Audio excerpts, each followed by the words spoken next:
I'm coming for all of you.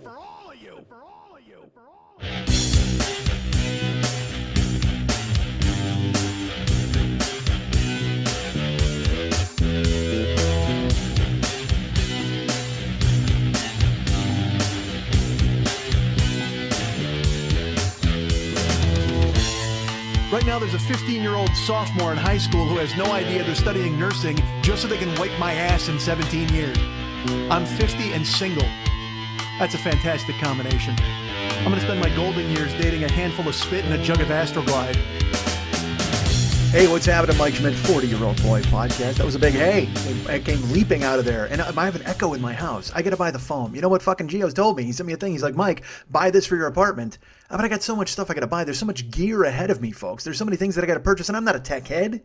I'm not Captain Web. I'm not a web head. I'm not Captain Tech. I'm going to mix all those words up. I'm not Web Tech. I'm not Captain Head. I'm none of those things. Although I wish I was. Oh, you know what? Fuck that. I am Captain Head. Don't kid yourselves. You ask anyone. I am absolutely Captain Head. Giving or receiving. I am Captain Head. I got the stripes to prove it. Prove it? I tried to say prove. My lips got stuck together there. Because I've been home and I've been eating toast. I ate toast today. And look, I don't want to brag and I don't want to boast. Here in the country and from coast to coast. That's Haywood Banks. He's my favorite. Look him up. Yeah, he's not really my favorite, but when I first saw him, I was like, what the fuck is this? And then you just start laughing because it's just so foolish and ridiculous. It's a guy in a plaid suit banging on a toaster with spoons, singing about toast. And he became like a big star via Bob and Tom. I don't know if Jimmy's ever worked a show with him because they're both headliners, folks. Listen, you can't put two headliners on the same show because then people come out and they're just laughed out. We've had people die at Tool headliner shows. You can't do that. I went and saw Dennis Miller and Dana Carvey at a show once. They had to resuscitate me. They actually had to put me on a goddamn defibrillator and wake my heart up because I went, oh, hilarity ensues. And it went right into my corpuscles and knocked me the fuck out. I had no oxygen left in my body. All of my white blood cells attacked my red blood cells, and then the White Stripes were born, and that's how they became a band. Is their album White Blood Cells? I think it is. And then they're all dressed in all red, and then there's guys and there's ninjas attacking them. Look, all right, let's talk about this. If there's a ninja fight, what band do you want backing you up? I'm gonna say of the thousands of bands that have existed in all of eternity, I'm gonna put Meg and Jack White at the bottom. I like Jack. I think he's funny. I'm just not sure if he and I can go toe-to-toe with about 15 ninjas while Meg sticks her tongue out and walks around barefoot and plays off time. I don't know if that works okay. Bullshit. I don't know if she's a bad drummer. I don't know fucking all about fucking music. I just know what I like. And I fell in love with a girl's a goddamn jam. I fell in love with a girl. You know about girl, and it's so completely. All right, that's me hitting the microphone and probably hurting your ears. Hi, it's me. So who would you have? Let's explore that. I can't lose the plot on that. What band do you want backing you up in a fight with ninjas, folks? Slayer. I stood next to a Kerry King, and while he's not the biggest guy in the world, he certainly looks like a guy who could handle some ninjas. I'd go back to back with Kerry King while Tom Araya's hair strangled all the ninjas. We wouldn't even have to fight. Kerry and I sit in the background, and Tom Araya goes Medusa on everybody and strangles them to the fucking into a living death. I don't know why Ken Shamrock popped into my head right there. That's a true story. Ken Shamrock was going to fight Tito Ortiz. If you don't know who these guys are, please look them up. And then immediately stop doing it because you don't need to do this. But I'll tell you who they are. Ken Shamrock? What if Ken was Shamrock? Kenny Shamrock. I call him Kenny. Ken Shamrock was a fighter in the UFC in the early days. He also fought in Pancrase in Japan. He's a badass. Look, I'll make fun of a Ken Shamrock all day because he's a fucking lunkhead. However, I don't ever want to be in a fight with him. Now, he's a guy I have backed me up in a fight with ninjas. Although they'd probably put him in a knee bar or something like that. But because he was susceptible to knee bars. If you don't know anything about a Ken Shamrock, know this. Susceptible to knee bars. Happens to him a lot. I think I just saw Fujita knee bar him in an old clip online. Yeah, that's what I do with my time, folks. If I'm not busy, because look, I gave up Canon, I gave up Mannix. I stopped watching these old-timey shows. I know you're thinking, Mike, why would you do something like that? Well, here's why. Because there's a listener of this show, and his name is Ben. And I did his podcast called Murder She Spoke, or Murder We Spoke. And he was like, dude, you got to come over for a Mannix festival. And I was like, all right. So here's the thing. When you tell me that, I believe it's going to happen. I have no friends and no life. So you know what I do? I reach out to you in a weird way. And I'm like, hey, when's the Mannix Festival? He's like, I've got some of my DVR, but he never comes up with a date. And he never says, come over to my house. And maybe his husband doesn't want me over there, and I could get that. That would be possibly true. But I can't just invite myself over to your house for fucking Mannix and Cannon Festival. You got to come through with a date. You got to say, come now. I've got hot Mannix on tap. But I've given them up at my own house. I don't watch those because I figured, you know what, I'm wasting enough time with my life. And I can't sit here and watch 70s detective shows. So have I given up cooking shows? I have not, because those relax me. And I'll tell you what, if you know anything about me, certainly the opening 5 minutes of the show has told you this, I need to be relaxed. And I've tried many methods to get myself relaxed, and you'll hear about some of them later in the show, perhaps. Maybe that'll come up. But Ken Shamrock is not Ben, although I think I'd like to see Ben Tehia fight a Ken Shamrock. That'd be a battle. Ben's a sizable guy. I think Ben can handle himself in a scrap of Shamrock, and by handle himself, I mean cry in the corner until Ken left. Because Ben's not a fighter. He's more of a lover. Ask his husband. He'll tell you. Ask Melissa, his co-host on Murder We Spoke. They'll tell you that Ben's a lover type guy. Because look, when I go to do their show, as I've told you before, I've gone to plenty of other podcasts and visited them, and they're all like, sit down at that microphone and talk, and don't look around. However, you go to like a Murray Valeriano's house for Road Stories, or you go to a Ben Tehia's house for Murder We Spoke, and guess what happens? You wind up getting a bountiful buffet of food. They provide all of this food, and look, I don't blame Murray for doing it because his wife's got like 4 Oscars, so of course he's got the money to spend on Thai food for fucking strangers. And Ben works a great job at a college. I don't want to say which one, but here in fucking Southern California, you can probably imagine which one. I will tell you this, it's probably a university in Southern California, or it's a university in California, Los Angeles. I'll go ahead and let you figure out. It's one of those. It's in one of those general regions. It's probably a university in Southern California, but it's probably more specifically a university in California at Los Angeles. Although it could be a University of California at Santa Barbara. Who knows? There's plenty of different places. It could, I'll tell you this, it's not a university at Pepperdine because there's no such thing. However, Ben works in a college, and that's where he met Melissa, and that's where they decided to do podcasts. And, you know, I don't even think Ben likes doing podcasts. I just think he likes feeding strangers. Get a job in a fucking soup kitchen, man. Who the fuck are you to invite people over to your house? And the best part is when he contacts you the week before, and he's like, dude, what kind of food do you want? And you're like, I don't fucking know, man. It's the same thing with Cannon and Mannix. You're inviting me over. Find a good thing that you think I will like and go ahead and lay the spread out. But then they want to do for me. They want to go, Mike, what kind of food do you want if you're going to come over here? Just one of these times I'm going to go, I just want sour cream. That's it. I just want sides of sour cream from a Cactus Taqueria. That's all I want. And yeah, that's right. Go to the taqueria because that's what they have in the Midwest. They don't have a taqueria like they have out here. Out in the Midwest, we got a Cactus Taqueria. And that's where you get your sour cream, and that's all I'll eat. And I demand that Ben and Melissa eat the same thing. That's what I'm going to be. Next time I do it, I'm taking the fucking thing over. I just want sour cream and ketchup packets. That's all I want. Mix it, and you don't mix the two. I was going to say mix them up, but no, bullshit. Sour cream on one side, ketchup on the other. And you just fucking squeeze the packets in your mouth the whole time we're watching Angela Lansbury guffaw or whatever the fuck she does in that goddamn show.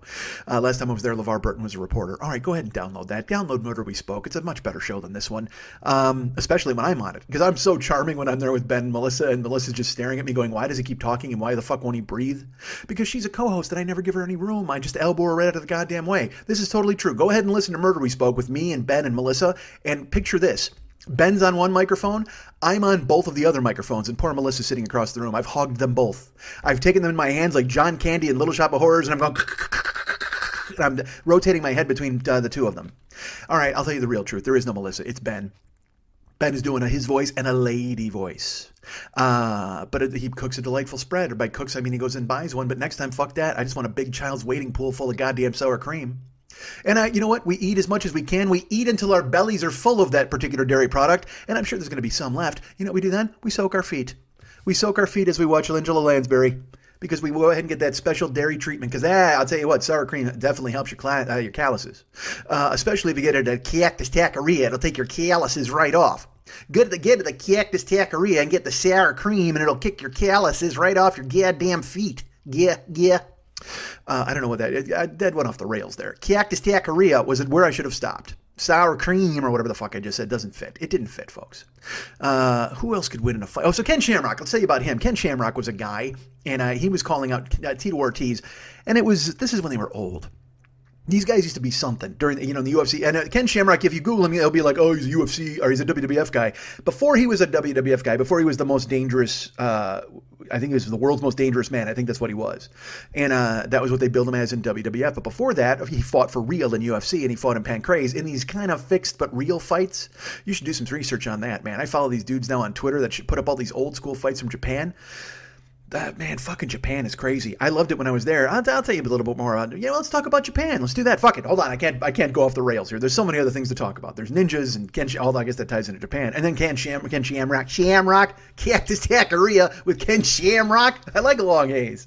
All right. So Shamrock is a guy. He was the world's most dangerous man, and he was in these fights with Hoist Gracie.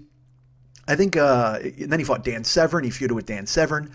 And then he fought Chemo. Look, he fought all of these guys. And by the way, Chemo was a fighter, not a disease curer. He did not fight against chemotherapy. Although I got to be honest, if chemotherapy strides into the octagon, I think it's going to win most of its fights. If you have to have a battle against Chemo, I think you're going to lose. I'm going to favor Chemo in any UFC tournament you come up with, especially if Cancer enters. And I'll tell you what, Cancer's got some real balls if it enters a tournament against Chemo. That is, yeah, I mean, and look, they probably split 50-50 when you look at it the rest of the way. I mean, because, hold on, sirens. Can you hear them? I need to buy the foam for my house, goddammit, because I hear that. Although that's going to put it over all the windows. I'm going to fucking my Elvis with foil. Yeah, that's, by the way, you didn't know this. When Elvis put the foil all over his windows, remember that in the 70s? Elvis put foil, he invented podcasting. He was doing podcasts. I'm waiting for those tapes to be released. They were never released. He was on there talking about his career. You know what? Actually, bullshit. Those podcasts were found, and they were used as the voiceover for This Is Elvis. When they have that guy doing his fucking voice, like I think it's Roddy McDowell or whoever the fuck does Elvis. Yeah, Lisa Marie, man, she was thinking about why her daddy couldn't come along, but Priscilla didn't want with her. It's this fucking weird voiceover of a guy trying to sound like Elvis, but he sounds like Elvis, but he's not Elvis. But for some reason, they put it over real Elvis footage to fucking totally screw you up. By the way, I don't know if you know this, Ken Shamrock, he studied at the same dojo as Elvis Presley. Ken Shamrock was the world's most dangerous man, and Elvis was the world's most dangerous singer. That's completely true. So I guess, in a roundabout way, we've discovered who we would use to back us up in a fight against ninjas. We got to go with the king. Dude, go find those videos on YouTube of Elvis doing karate. They're fucking, because I mean, like, it's a running joke where you're just like, whatever, Elvis knew karate, got a black belt, great. And it's always become a punchline, but there are actual videos where Elvis is seen like fighting against Sonny and Red, like Red West, and I think Sonny Parker was the guy's name. I don't fucking remember his name. And the Colonel's always there with a guitar in his, or a fucking cigar in his mouth because he's making sure that those motherfuckers don't hurt Elvis because Elvis is the meal ticket, and they all get to take dimes. So you've ever seen those weird karate videos where like some old fucking ancient dojo guy fights 30 young guys who come at him one at a time with one arm in the air like they all have knives, and then he's able to throw them? It's like the beginning of Above the Law. The credits for Above the Law, when Seagal is doing his slow motion Aikido and fucking guys up in a dojo somewhere. Elvis has fucking videos like that on YouTube. You can totally find them. But he's fighting his lackeys. Like, he's fighting, it's literally Elvis fights the Jordanaires. That's not even a joke. The Jordanaires come in, they're like, and then Elvis just fucks them up as they come running at him with they attack him with harmonies, and he totally defeats them. Elvis totally thrashes them in their harmony attack. The Jordanaires are like, ooh, bapa, ooh, bapa, ooh, and just Elvis fucks them up, goddammit, and lays them the fuck out. And this is why Richard Nixon wanted Elvis to head up the CIA, but he never got the chance because he fucking died. He was busy putting foil up and inventing podcasting, and then they found the tapes and put it in that movie. God, I'm proud of myself for all the stuff I've come up with here on the fly. Anyway, sorry, as I seem to be, my mouth is moist today. It's a little, I'm expectorating quite a bit more than I thought, which means I wish that foam was here because it'd be catching it, but instead, my walls are dripping. My walls are bleeding. My walls are bleeding on the inside and out. All right, so here's the deal. Ken Shamrock, world's most dangerous man, and he fought a ton in like I said, as a young man, but then when he got older, look, fighters don't age well. Because I'll tell you what, you know who fighters can never defeat? Time. Father Time. I tell you what, Chemo and Cancer enter the fucking octagon, Father Time will show up and fuck them both up. Father Time is undefeated. Time waits for no one, and it don't wait for me. I'll tell you that. That's what the Rolling Stones said. And I think I mentioned that last week. Why is that song floating around the periphery of my skull? But Time against Cancer against Chemo, I'm going with Time. And I still think Chemo and Cancer are 50-50 along the way. They've probably split more than they've... nobody's got an advantage in that. It's like Bears and Packers. When there's one game separating them after 77 years of football, that's how Cancer and Chemo are. There's one patient separating them from an ultimate victory. But Time, unfucking defeated. And he will smoke out Cancer and Chemo and everybody else who gets in his way. Except maybe Ken Shamrock, who still continues to fight. All right, no, he's been defeated by Father Time. But that's the thing. Fighters don't age gracefully. They won't go away. They don't allow themselves to go, hey, you know what, man? Fighting is a bad thing when you're older. Fighting is a young man's game. And because it's all they know. What the fuck are they going to do? Guys fight in the UFC and then they leave and they open a gym. And then they just fucking sit behind a desk with cauliflower ears and play with the stapler and then hope that somehow they don't go bankrupt in a year and a half, because then they have to go back to Dana White and go, hey, do you have a horse I could punch? Because I'd love to make some fucking money, eat the food the next goddamn 2 weeks. Because that's what happens to these guys. They fucking get broken on the rocks of their careers, and then they look back and they go, oh man, I used to be a fighter. Well, that's all I am. They define themselves through that. It's like if I were to define myself only as an Uber driver, I try not to be that. I'm an entertainer. I'm a broadcaster. I'm a comedian. Now, I also do the Uber thing. See, that's the thing with them. They're like, I'm a fighter. Now, I also own a gym. But at heart, They're a fighter, and it's hard for them to shake that, and I totally get it, because they trained all day, every fucking day, for fucking 20 years to be this person. There's a guy named Pat Miletich. He used to, Friday nights in Iowa, he used to go out, and they would fucking park their cars in a circle, and they would fight in the headlights. That's who these fucking guys are. And that's funny. When I tell you these stories about how I almost fought an old man at Trader Joe's, or I get fucking rageful, or I want to fight in a club or something, there's a ton of dangerous motherfuckers out there who are waiting to fuck me up. They're just waiting for idiots like me. Big guys who think they can fight, or not even think they can fight. Big guys who want to just fight, who just like want to fly into a rage and go running into a pile. They're waiting for me to fucking show up so they can just fucking tune themselves up and destroy me. There's like all these 145-pound dudes out there who are just waiting for a giant like me to go, hey man, you want some of me? And then they will just fucking tune me up and blast me in the fucking gut until my ribs smash.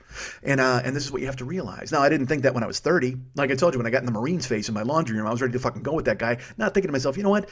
This guy's probably killed so many people overseas, and he's just waiting for me to go ahead and jump for his throat during the spin cycle. He's going to fuck me up here in my own laundry room. But I didn't think that, because I wonder if it's because, you know, I didn't like myself, or I thought I was ready to go, or I wanted to prove myself at all times. Who the fuck knows? I can't figure it out. Although I will tell you this is the 4-year anniversary of me getting into therapy. You know that?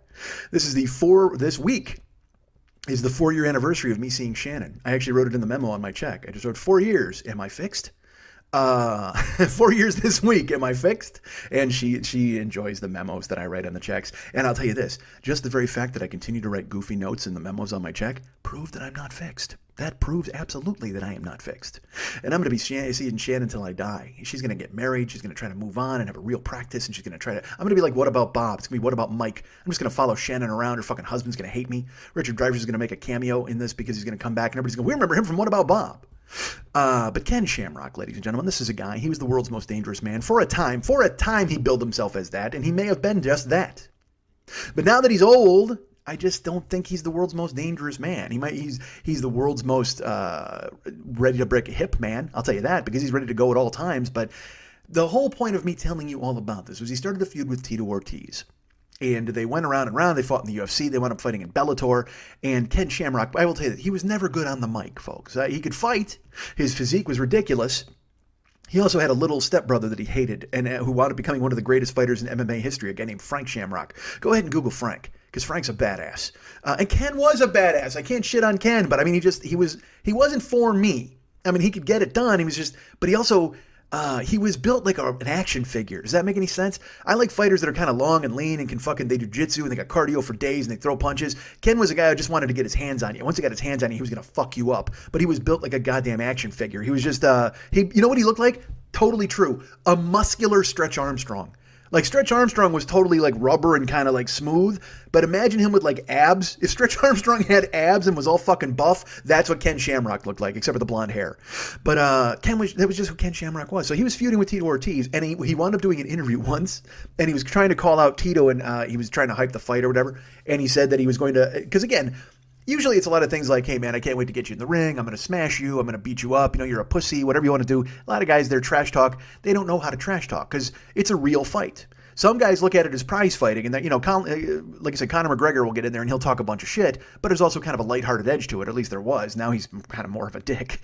But in the beginning, there were guys who would trash talk and it was totally fun and funny. But Shamrock was never funny, and he was terrible. And also, he treated everything like it was fucking the end of the world. So he calls out Tito Ortiz, and he actually said in an interview, he's like, I will beat you into a living death. Now, this is at the time when John McCain was like, this barbaric cage fighting must not stand. And then everybody said, go back to your spider hole, you rat fuck, with your fucking white cotton top hair and your fucking ruining of our government. Go ahead and get fucking the Vietnamese to tell you what can and can't be done. Because in this country, a country you fought for, a country you got captured for, a country you spent a fucking year and a half in a cage eating rat jelly for, we like fights in cages. Just because when you were in the fucking death camp, they made you fight in a cage, doesn't mean in America that people are being forced to fight in a cage. These people are choosing to fight in a cage. They enjoy fighting a cage. Just because in Vietnam, you had to sleep in a fucking cage because you were forced to sleep in a cage, just because you had to fight their champion every week, Just because you had to beat all comers into a living death as you ate bugs and air and Vietnamese fucking curses for fucking years and years, or however long you were in that fucking spider hole, that's not a reason for you to go ahead and ban UFC fighting here. And now look, I don't want to talk ill of John McCain. I guess it's kind of late. Because John, we're losing him. We're losing John. He's slipping away, and that's a sad story. And you know why, though? Because he called out cancer for a fight. Don't do that, John. As I've told you, there's only 2 people who get the edge on cancer: chemo and time. You're neither. Take a look in the mirror. You are absolutely neither of them. Although I understand chemo has come to assist you, although I do not think it is doing what it's supposed to be doing. But the good news is, folks, if we do lose John, we've got Meghan McCain, and she can go ahead and hold up his legacy high, his legacy of saying and doing dumb things in public. Good for you, Meghan McCain. I enjoy hearing from you and your tits. That's fantastic. And don't be that person who's like, I can't believe you dismissed Meghan McCain like that. I'm sure she has wonderful ideas. I'm just saying that we wouldn't pay any attention to her if she wasn't John's sperm. Okay? Am I right? Now, she could have gone and been somebody else's sperm and come up through the ranks, and we go, wow. Because again, none of these people are worthy of hearing from. I'm not even worthy of hearing from. Why are you listening? Unplug me immediately. Unplug your iPod vaginas, go to the windows and yell, I'm mad as hell, and I'm not going to take it anymore. And I got news for you. Everybody in the street is looking up and going, they're not worth hearing from. Because nobody is worth hearing from anymore ever again. We need silence. We need people to shut up. We need Billy Mummy to come along and wish all of our mouths to disappear and then put us in the goddamn cornfield so we don't have to listen to one another fucking ranting and raving all the time. Except for me. Again, I'm terrific and I'm amazing and I'm glad you're here listening. Hold on. My screen went dark. I got to push that thing. Why are all of my thoughts out loud? I don't know. All right. So here's the deal, folks. Ken Shamrock said he was going to beat a guy into a living death. What's happening here? Hold on. My computer just fucked. Oh, dude, don't you dare. No, you didn't die. Hold on. This fall on The 40-Year-Old Boy, I have some serious questions about my portfolio. Dig, man. I was looking at it, and it turns out, man, you have a lot of bread, man. And a lot of people don't have bread. So I gave it to some people, you dig? And they're doing their thing to help other people with their seed, Wait, man. you gave my money to people? Yeah, it's like an investment in humanity, man. Because we feel like the world and earth and people could use a lot more things like feathers, soft things, comforting things. And we thought feathers was the way to go. Where is my money? It's in a feather farm. What the hell is a feather farm? It's cool. We'll know in like 6 months. The new season. Jimi Hendrix, investment banker. On the Mike Schmidt Podcasting Network. Offshore accounts. Dudes, you have no fucking idea. I just panicked. I panicked. And look, I know we were only 20 minutes into the goddamn show, as I can see by the numbers here on the old laptop. And, wait, do you hear that? Oh, it's fucking Lose TV. Can you hear that? Was the loudest, weirdest fucking thing in the world. All right, here's the thing. Fuck. My computer... first of all, let me apologize because now you're going to be able to hear Lose TV because he wasn't home when I started recording this. My laptop, I cannot fucking explain it. I don't know what's happening. So I sit here, okay, and I record, and this has happened before where I told you after about 20 minutes, the screen goes dark. There's a little, how it does a power saver or whatever the fuck.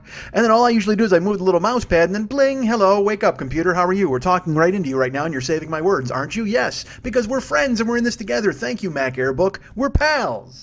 We're on the road together. We're holding hands. My computer doesn't have a hand, which is weird. It should. What did my computer have a little hand? Oh, remember when Mex did that? Mex did a drawing of the computer with a hand, and I was attacked by it. I think a light bulb celery. Was that separate drawings? I don't know. It's all a fever dream at this point. Hold on. I went to bring in air, and I brought in something else in my throat. Hold on. Water.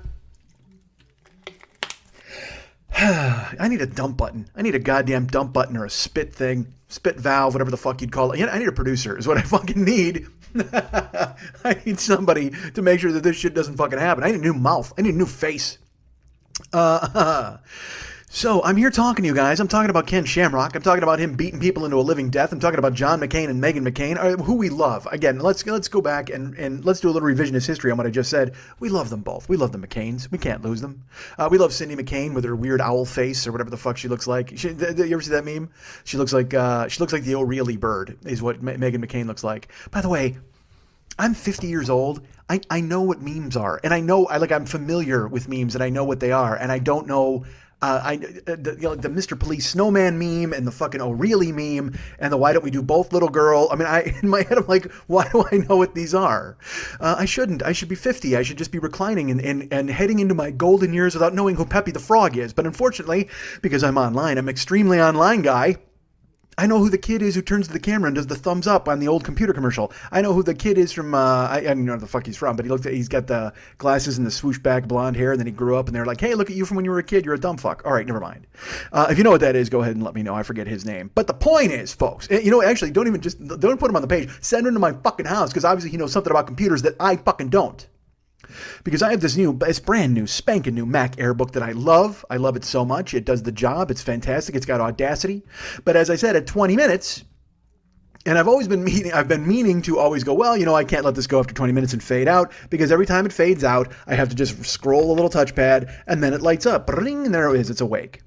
But every time it fades out, it freaks me out. So just a second ago, as you might recall, seconds earlier, as we were talking about Ken Shamrock and then trashing John McCain and talking about him fighting the Vietnamese champion every week in a cage, my computer went dark because we were at the 20-minute mark.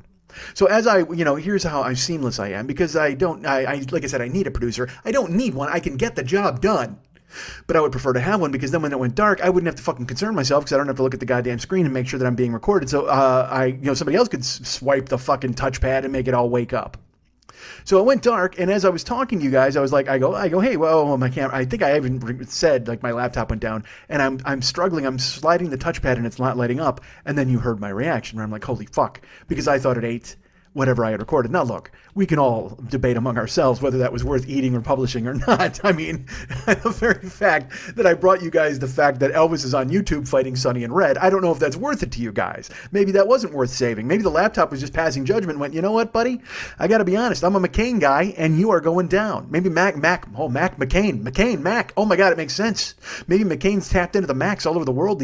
But maybe he's trying to being saved like fucking Professor Xavier. Maybe he's got like a fucking weird metal crown on as they try to he's sending his cancer to all the machines all over the world. Nah, that's probably not happening. This has been doing this for about 4 days. My laptop, I'll be on it, or I'll have it at the desk, and it will fade, into a dark screen, and then I'll slide the touchpad, and then it doesn't light up. And then it doesn't light up, but then it lights up gradually. It takes probably 25 seconds, or it'll be very dim, brighter, and it's going in increments, and you can't move the cursor. The cursor's stuck. So I fucking, as you know, I panicked as I was talking, and I actually cut off. You didn't have to hear me going, son of a bitch, what the fuck? Because I was that guy. So I cut all that. Look, I edited that out. That's what you do when you're a producer, folks. You spare you guys, and then you know what you do? You come back on the other side and you tell everybody that was in there, but you cut it out. That's smart. Hey, I'll cut this out because nobody wants to hear me swearing about the fact that my laptop went dim, but I'm then going to spend 5 minutes telling you that I was swearing because my laptop went dim. I bring you the things that I cut. There are no edits you don't know about. So sure enough, I freaked out, and I'm sitting here and I'm scrolling it, and it's starting to go up. But as it was coming up, Audacity was still there, and thankfully, folks, Audacity was still running. Because here's what I do with the show. As you know, I talk, and I usually don't save until the end because I don't like stopping. I don't like stopping down. And Max tells me all the time, he's like, you could stop down and you could just go ahead and throw in a commercial or an ad there, which I just did. As you know, seconds ago you heard it. I still don't know what I'll throw in, but I'll throw something in later. But Max is like, yeah, it's near. Nobody's gonna be pissed off at you, and I get that, but I don't want to edit, said in my best 8-year-old boy voice. I don't want to edit. I just want to fucking talk and then hit fucking publish and send it out to you guys. I'd prefer to do this live. I'd prefer to do this fucking thing live so you could actually hear me talking and I wouldn't have to edit anything. Of course, then if I had a fucking car accident in my head and my goddamn mouth stopped working, then you guys would all be like, oh my God, the man behind the curtain needs medical attention. He may have had a stroke. So I guess the point of the matter is, I should probably slow the fuck down and then put in breaks and things like that. Regardless. So anyway, so then it happened with the computer screen, and then I Googled it because this has only been happening because it wasn't happening forever. And then it just started this week where it was dim and it was like, and I didn't update Sierra or anything like that this week. I updated it, a couple of weeks ago, maybe 3 weeks ago. But this is the week it's just decided to start turning off and then lighting up and taking like 30 seconds to fucking wake up. And that's no good, right? That's no fucking bueno.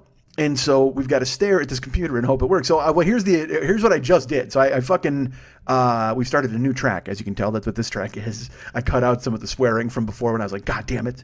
And I'll edit this afterwards and you'll hear a spot. Why am I fucking giving you that play-by-play? See, I lost all fucking momentum. Earlier, we're talking about the UFC. We're talking about Ken Shamrock. We're talking about what band would help you in a ninja fight. And I think, here's the thing. You know, in the 70s, you'd pick a country band, like a southern rock band. Like, you'd be like, you know what? Molly Hatchet would fuck up some ninjas. I'd be excited about that. They'd laugh about it. You know what Molly Hatchet would be? You ever want to know what Molly Hatchet versus ninjas would be like? Watch From Dusk Till Dawn. When Tarantino, George Clooney, fucking Tom Savini, and all those dudes fight the goddamn zombie vampires, spoiler alert, at the strip club, that would be Molly Hatchet against fucking zombies, or against fucking ninjas. Because ninjas would be coming and flying in, and Molly Hatchet would just have like a fucking cock gun like Savini and fucking Keitel with a shotgun and hitting people with shovels, shooting people in the face.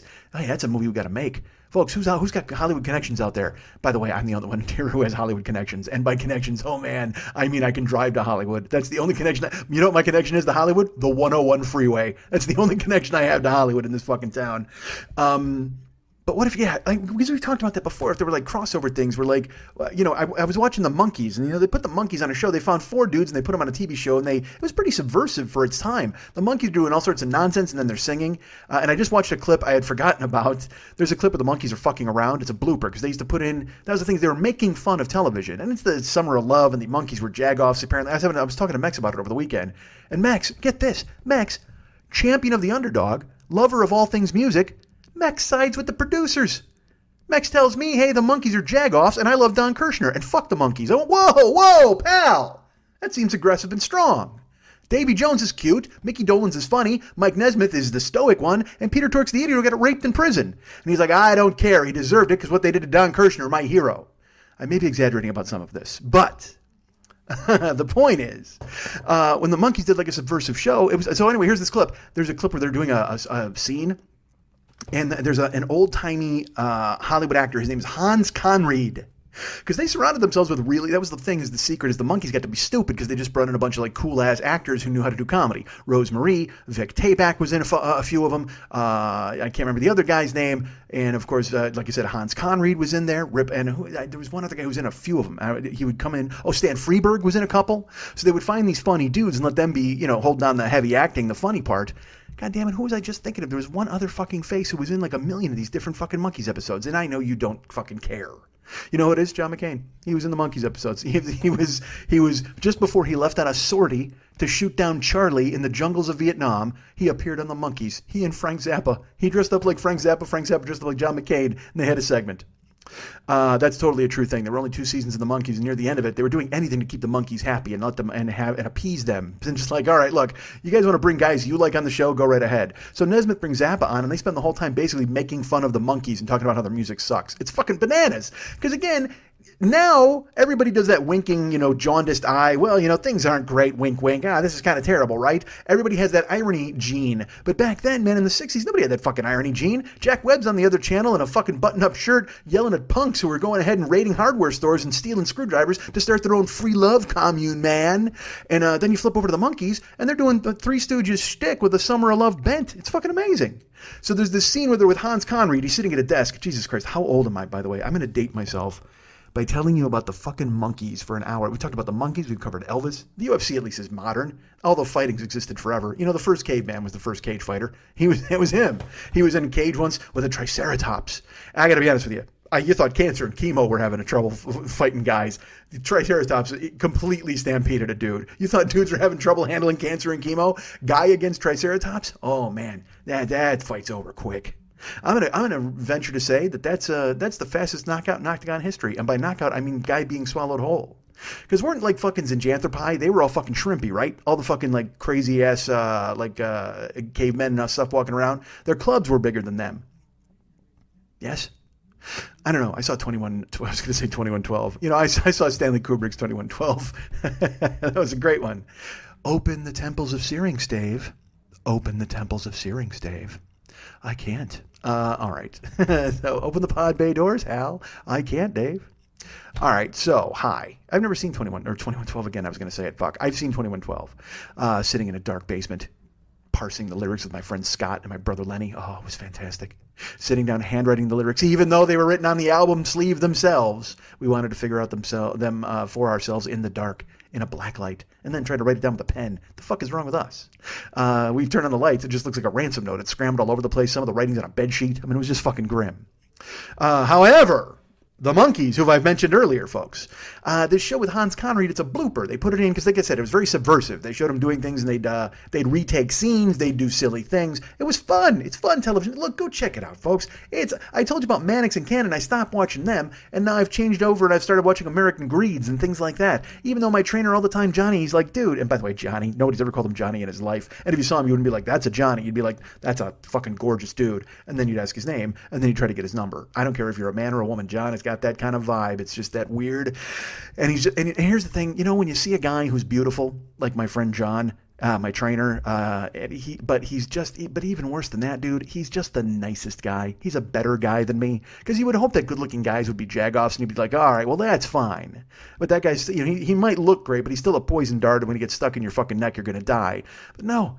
John's the kind of guy, like, he would buy your lunch. He wants to laugh with you. He wants to have a good time. He's just funny. Nothing gets him mad. He's the guy, like, if I ever really did flip the fuck out on him and I got in his face and I started screaming, he would just laugh. Like, he'd try to defuse me. I mean, if he wanted to fight, he could fight me. Again, he's a big dude. He's not big. He's probably only like 170, 175, but he's defined. But he's that guy who could, like, he could, because we've talked about it. He and I have the same rage thing. Like, he's the kind of, he has this attitude, and I can see it. He's like, hey man, I don't want to fight anybody. I don't want to get anything. Let's all have a good time. However, if a guy won't stop and he wants to fight me, then I'm going to fight him until he's dead. Like, literally, I'm going to punch holes into his rib cage and pull out his lungs and then strap them onto my shoes and ski the fuck home wearing them. He's that guy. He's the guy who's like, hey man, I never get mad. I'm pretty cool. I can hold my temper in check until somebody does something dumb. And then, unfortunately, I go ahead and I fucking open up like an operation game and I go, don't touch the sides, in their face over and over while they're coughing up blood. He's that fucking dude. And I don't even know how the fuck I got on him, because we were talking about the Monkees, and Johnson, he's not even as old as the Monkees television show. Anyway, this scene on the Monkees. Boy, you would have thought I would have calmed down after the fucking... before I get into the Monkees. So what I did to fix the computer... I need a fucking producer, dudes. What I did to fix the computer, I don't think I fixed it. I Googled a bunch of shit to see what happens when your computer it sleeps but won't wake up in time. And they want me to run an SMAV test. And I'm like, oh man, fuck that. And especially because I got whatever the fuck chunk of the show here. I don't want to risk losing that, even though I hit save project. I don't know what the fuck's going to happen if I go in safe mode. Because you know what? The one thing you learn about computers when they tell you about safe mode, it's not safe. Nothing is safe about safe mode. I don't fucking care. It's safe mode is a terrible thing. And you go in it and the fucking screen fills up with milk. And it's opaque and gray, and it's back to like a DOS system, DOS, if that's what it's called, DOS. It's a Richard Dawson system. Show me laptop failure. Ka-ching! Have you watched Family Feud lately? I'll talk about that in a second. All right, so there was John. Oh, and the Monkees. No bullshit. The laptop. Fuck. So I went in there. And here's what I did, because I didn't want to Google it I Googled it. Didn't want to go into safe mode and do all sorts of fucking diagnostics. Why the fuck am I, again, I didn't even want to produce this fucking show. Now I got to goddamn fix the diagnostics on the fucking computer? Who the fuck am I, man? I'm nobody. This is what I do right here, the talking part. The telling you that Elvis fought Sonny and Red and trying to figure out what band would help you fight ninjas. Molly Hatchet's a good pick. But you can't go now. If you try to go now and you look in country, none of these country motherfuckers could help you in a zombie fight. Who the fuck is going to fight zombies with you? Florida, Georgia line? Get the fuck out of here. I mean, maybe like Wheeler Walker Jr. and Steve Earle. Not even Steve Earle. Steve Earle fucking, he doesn't count as country. Steve Earle's just musician badass emeritus. That's who he is. He's not even a fucking country. I mean, he sings country stuff. And I guess you could count him as old school country. I'd even take Willie Nelson over Florida Georgia line. Those guys are fucking pansies. Just walking around in the tightest jeans possible. They couldn't help you fight the ninjas. Guy tries to throw a round kick, his own denim strangles him, and he fucking dies. Guy gets choked to death by tight jeans. The ninjas, we didn't have to fucking raise a goddamn bayonet or a sai at him. I don't know why the ninjas are carrying bayonets. But Florida Georgia line, they're not going to win a fucking fight. Who, Brooks and Dunn? You think that? You know who Brooks and Dunn are? Seriously, I don't even know if they're a fucking band anymore. I remember seeing them once or twice. Brooks and Dunn, you know who they are? They're the Siegfried and Roy of music. of country music, certainly, but I say all music. Fuck that. Siegfried and Roy, because they wear those goofy outfits and big-ass fucking cowboy costumes. They just climb in a barrel and let a bull gore you fuck. You with your rodeo clown nonsense. You walk around. And by the way, people who wrote me about the old 97s, I don't want to fucking hear it, okay? Although I admitted to a couple people, I go, look, truthfully, I've never heard a note that old 97s have played. My brain works in a strange way where that was the band that got picked up because that's the kind of music everybody tells me I should listen to. They're like, oh man, you got to give this gritty, like country rock a chance or whatever the fuck it is, or jangly fucking, I don't need any band where at any time a bass drum could have a palomino on it. I'm not fucking going. I couldn't be less interested. And you're like, well, Mike, you like the Black Crowes. Aha, yes, but they don't have palominos. Although I can tell you this, and I think we all see this coming a mile away, this actually has a horn on it. Any palomino is a palomino. Any Black Crowes palomino is certainly a palomino. All right, here's the deal. So people wrote me about the old 97s, and they were in an uproar. They were in a fury. And I don't know them. I've never heard their music, but I will impugn them. I will come after them, and I will destroy them on my show just because it's what I do. However, I can speak to Florida Georgia Line. Whether we're talking about their music or not, they would not win a fight with ninjas. I can't speak for the old 97s, although just the very fact that old is in there, I'm going to have to think that they're in a distinct disadvantage in a ninja fight. But still, when you look at these other bands, like I said, Florida Georgia Line, Brooks and Dunn, these motherfuckers, they should just, they got sparkly guitars and long weird hair. Actually, fuck that. Brooks and Dunn, I just said that they were the Siegfried and Roy. You know what they look like? And I'm not even fucking kidding. I may be thinking of the wrong guys, but I think I'm right. Take Brooks and Dunn, take a photo of them, and put it alongside the two guys from Air Supply. Same fucking guys. Same guys. If my head is not playing tricks on me. There's a good chance it is, because again, I'm old. I'm an old person these days.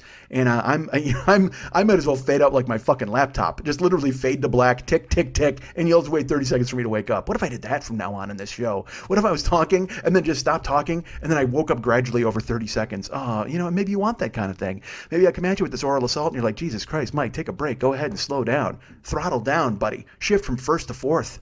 Is that the, I don't know, I haven't driven a stick in so fucking long. First is first gear. Fourth is the best gear, right? Fourth is the one you're supposed to be in. Like if I'm driving like a fucking Dodge Charger with a goddamn hammer, with the fucking hammer down, with a 3 on the tree. If I got that going on, I go to 3 and that's the fastest. Right now I'm totally cruising. But so I'm in first gear. Well, so I guess I start in fourth gear. You want me to throttle down to first. You want me to slow down. You want me to hit that stoplight. And take a beat, take a pause, check the radio, turn the air on, maybe look around, check both ways before I turn left, let that person go through the crosswalk before I fucking roll them over. I can't do it, folks. I'm sorry. This is how it comes from now on. It's just, you know what? You're Indiana Jones and I'm a giant fucking boulder. I'm just rolling down fucking hill. You better hope Dan Aykroyd starts the fucking plane before those Indians shoot all those arrows at you. Indians, natives, whatever the fuck they were. Jungle dudes. Now those dudes, I'll tell you what, Indiana Jones, that's a guy you want to have in a ninja fight. That guy backs you up. Because again, the ninja comes out, he does the thing with the crazy sword, and then fucking Indiana Jones shoots him. Although I just read, they're making a new Indiana Jones, like a 5th one. What the fuck? Seriously, guys. Why? I have fond memories of the first couple Indiana Jones. Temple of Doom, certainly. Kingdom of the Crystal Skull, no. Indiana Jones and his Buckethead dad, I remember that one too. That one I liked. That's Sean Connery. That's good stuff. And when they got to eat monkey brains and there's snakes everywhere, oh my God, why did it have to be snakes? These are all good memories. Let them go. Let them go. I saw Star Wars and Harrison Ford was Han Solo. I think it was Harrison Ford. There's a good chance it was the Crypt Keeper from Tales from the Crypt. I think, possibly. The only reason I think it was Harrison Ford because he had an earring. And I don't think that the Crypt Keeper could make his way out to Hot Topic and get a piercing in his skull. I don't think that fucking happened. But Harrison Ford should just hang it up. Just fucking stop, man. Just fucking bang your fucking pipe cleaner wife and crash a plane every goddamn week. That's fine. You're done. You can relax. He just made Blade Runner 2, and there was another scene where he had to run. Stop making Harrison Ford run. Could we do that, please? Any movie you make. I mean, unless you go fucking balls out and you make Indiana Jones 5, say Indianapolis Jones. Well, that's who look, we're friends, so I can call him Indiana Jones. To people he doesn't know, that's Indianapolis Jones, certainly. I love watching Stanley Kubrick's 2112 and Indianapolis Jones and the Crystal Skull. What the hell happened to me? However, folks, what the fuck? Oh, so here, if you go full balls out, maybe, you know what? Maybe in 5 you go Indianapolis Jones. He's Indiana Jones because he's all spry and ready to go in the other ones, but now he settles in. He's Indianapolis Jones. Give him a jazzy. You know what? They had that fucking crazy mining fucking thing with Short Round where they were in that chase. It's part of that's what the ride at Disney World is. If you have, I don't know, not Disney World. I haven't been to Disney World. I've been to Disneyland. I'm not allowed in Disney World yet. Well, I am. I can go to Florida and probably get in there if I had $4,000. But I've been to Disneyland here in town, and then there, of course, they have the Indiana Jones ride, which is, dude, fucking amazing. You gotta ride it. And now it's Marvel, dude. Disney is just taking over the world, right? I mean, they already took over the world, but now they're taking over more of the world. And people get mad. They're like, ooh, the evil mouse. And I'm like, I don't give a fuck. I got 25 years left. And if Disney wants to put up Marvel parks, I'll go to them every year and I'll disappear and then I'll slowly, all the breath will leave my body. And that's my goal. I want to die in the arms of Ant-Man. That's what I want to do. I just want to go to Avengers World and die in the arms of Ant-Man. And then he can shrink us both. And then he can send me afloat down a river, down a gutter, and I'll fall into a sewer somewhere. Just dump my body. Don't waste the plot. Don't burn me up. Don't cremate me. And again, as we've said, I've talked about this before, and I'm going to talk about it again because why not? I'm the guy talking. I got a microphone. Folks, if I die, and as you know, I have nobody in my life. I have nothing. I have nobody. Nobody loves me. Well, I mean, people love me, but not like in that way. I don't have a significant other. There's nobody's hand I'm holding at the current time, although that could change at any moment, folks. But right now, there's nobody. So I am doing this. I'm ceding power of attorney to all of you. How weird is that? And I'm telling you right now, A, you can all pull the plug, and B, I do not want to be cremated. If Ant-Man wants to shrink me down and take my body into a sewer, that's one thing. However, I want to be buried. I do not, look, part of me wants to give all my fucking badass stuff to science. Maybe I'll insult John on my deathbed, so then he beats the shit out of me, tears me open like Operation, and then just starts throwing my fucking liver and lungs, and the doctors are catching it and throwing it in everybody's bodies. Here's what I say, folks. I say, I've given you, oh no, it turned black. Mike Schmidt's computer. It did it. Fuck. All right, it worked. Whew. All right, I fixed it. For some reason, it woke up right away that time. Because here's the thing, what I did, I didn't even tell you guys. All right, I cannot lose the plot on this. What were we talking about? We were talking about Brooks and Dunn looking like Air Supply. Jesus. I've just given you all power of attorney and the right to do whatever you want with my body. So here's the deal. I don't want to be cremated. I want to be buried. I want to be intact. I don't want to give my fucking lungs to nobody. Nobody gets my fucking heart. I understand it saves lives, organ donor, all that bullshit. But here's what I think. I don't know what comes after this. I'm pretty sure it's just unending blackness. And possibly you either relive in your brain as the maggots eat you the best moment of your life or perhaps the worst moment of your life. I don't know. I don't, God, heaven, hell, you believe in what you want to believe. You've got a book that tells you what to believe. All you 72 virgins and Buddha and fucking Vishnu and all these other motherfuckers. Fine. Good for you guys. I'm not on board with a lot of that stuff. I don't know what to think. Right now, I just tend to think that you're done.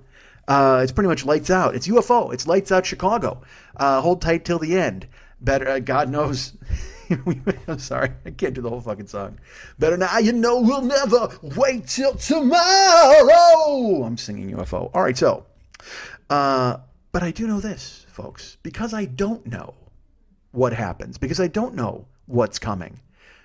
Just in case there's a zombie apocalypse and we all rise from the dead, just in case, I want to have my full accompaniment of organs and body parts with me. I want to make sure, because what if you get to heaven? If there is a heaven, I'm not saying that there is, okay? I'm pretty sure there's not. I'm pretty sure there's not a heaven or a hell. I think it's just a void. I don't know. You die and it's black. It just goes black. It's the end of Sopranos. That's what happens. Your journey on your deathbed, and then you're out. When that dude comes out of the bathroom, gone. It's finished, which is fine. That's usually what I think. However, if there is something, if you do float up to a goddamn cloud and you get a harp and you get to I'm up there and I get to hang out with fucking Kurt Cobain and Farrah Fawcett and whoever the fuck else is dead and waiting for me, that'd be fantastic. You got to have your body. What if you get up there and you're in line for St. Peter's thing and you're missing like all of your guts, like you got no kind of guts, you're just empty. And then you get to the front and he taps on your chest like dunk dunk, and it's like you're the fucking Tin Man with nothing. And he goes, "Oh, you got to go to fucking cripple heaven." There's like weird cripple heaven. So it's all dudes with like. And look, I'm not saying that Stephen Hawking is in a fucking wheelchair up there. What I'm saying is that Stephen Hawking's in a fucking wheelchair up there. What do you think? They fix him right when he gets up there?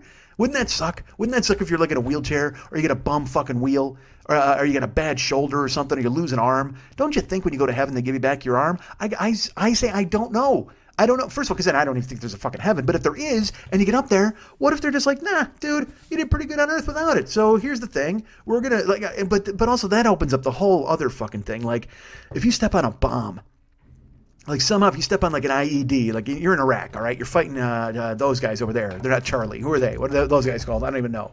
The bad guys in Iraq. And then you step on an IED, which is of course an improvised explosive device. And then you're scattered every which way all through the goddamn desert. Let me ask you this. Do you show up in heaven as yourself, like before the IED, like the second before you trip the trigger? Or is there like a cleanup crew of angels who just sweeps you into a big dustpan and dumps you on St. Peter's desk in 1,000 fucking pieces? And he goes, oh man, I'm sorry. You got to go to shrapnel heaven. And then you're just floating around in a cloud of nothingness where it's just bits and pieces of you. Oh, that's terrible. You got to sleep in a cereal box because there's just so many parts of you. That would suck, right? What if you're just a hand left? I mean, you've been vaporized and there's nothing, and then you go to heaven and you're just a hand. You're walking around like fucking Thing from goddamn Addams Family. And that just doesn't seem fair, because then you look at these dudes that they fucking like, these serial killers that they electrocute. Didn't, I think Ted Bundy, did he get a firing squad or did he die in a fucking electric chair? I don't know. But say he died in an electric chair. He's intact. You're in shrapnel heaven walking around just like a hand. You turn around, you look, there's Ted Bundy. He's over there and he's fucking wine and dine in Victoria Principal. He's off in fucking, he's in Suave heaven. You can't have that happen. That sucks.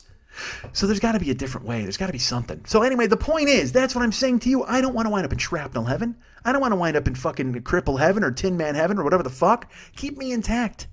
And because again, it's not like when you get to heaven, you get to be your best self. There's no way. I mean, that would just be stupid, because then that would be boring as fuck, right? There's a Twilight Zone episode like that where this dude goes to fucking heaven, and he's a bad guy. He's a criminal. He gets shot in the middle of a robbery. Then he goes up to heaven, and Sebastian Cabot, the dude from fucking Family Affair, is like his buddy Pip. And he says to him, hey, man, what do you want? And you got to watch it because, again, in the 60s, they couldn't say the guys just wanted pussy. You know what I mean? Like, so he has to be like, hey, where's the dames? And then there's these three girls. And there's one girl actually, because there's a criminal. And he wants to gamble. He wants to rob a bank. He wants to do all the crazy criminal shit up there. And there's three girls. And one of them is actually a very fucking, I mean, it's actually kind of, it sends a jolt through you when you watch it. The girl looks at the criminal guy, and he's kind of like, hey, she's like, hey, I can do anything for you. Anything.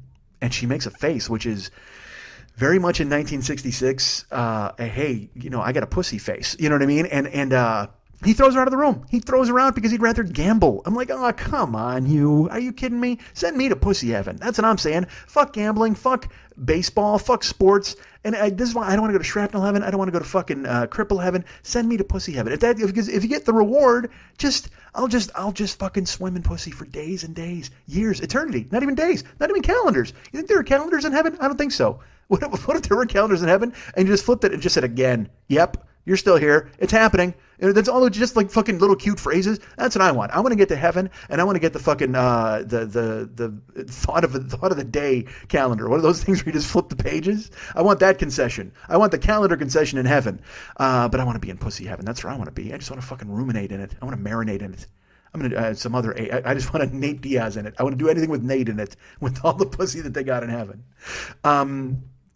As we've talked about many times, it's just going to be Pam Anderson and Ann Margaret and me in a fucking room and a bunch of baked beans. We're going to go fucking rolling around. It's going to be amazing. So anyway, real quick about the Twilight Zone. This guy goes up there, and he's like, he goes to a casino, and he wins. And then he wins on a slot machine. He's so crazy happy. He wins at craps. He's the luckiest night. And then he gets a fucking Cadillac and the dames, and he goes back, and there's lobster thermidor, and there's all this amazing food.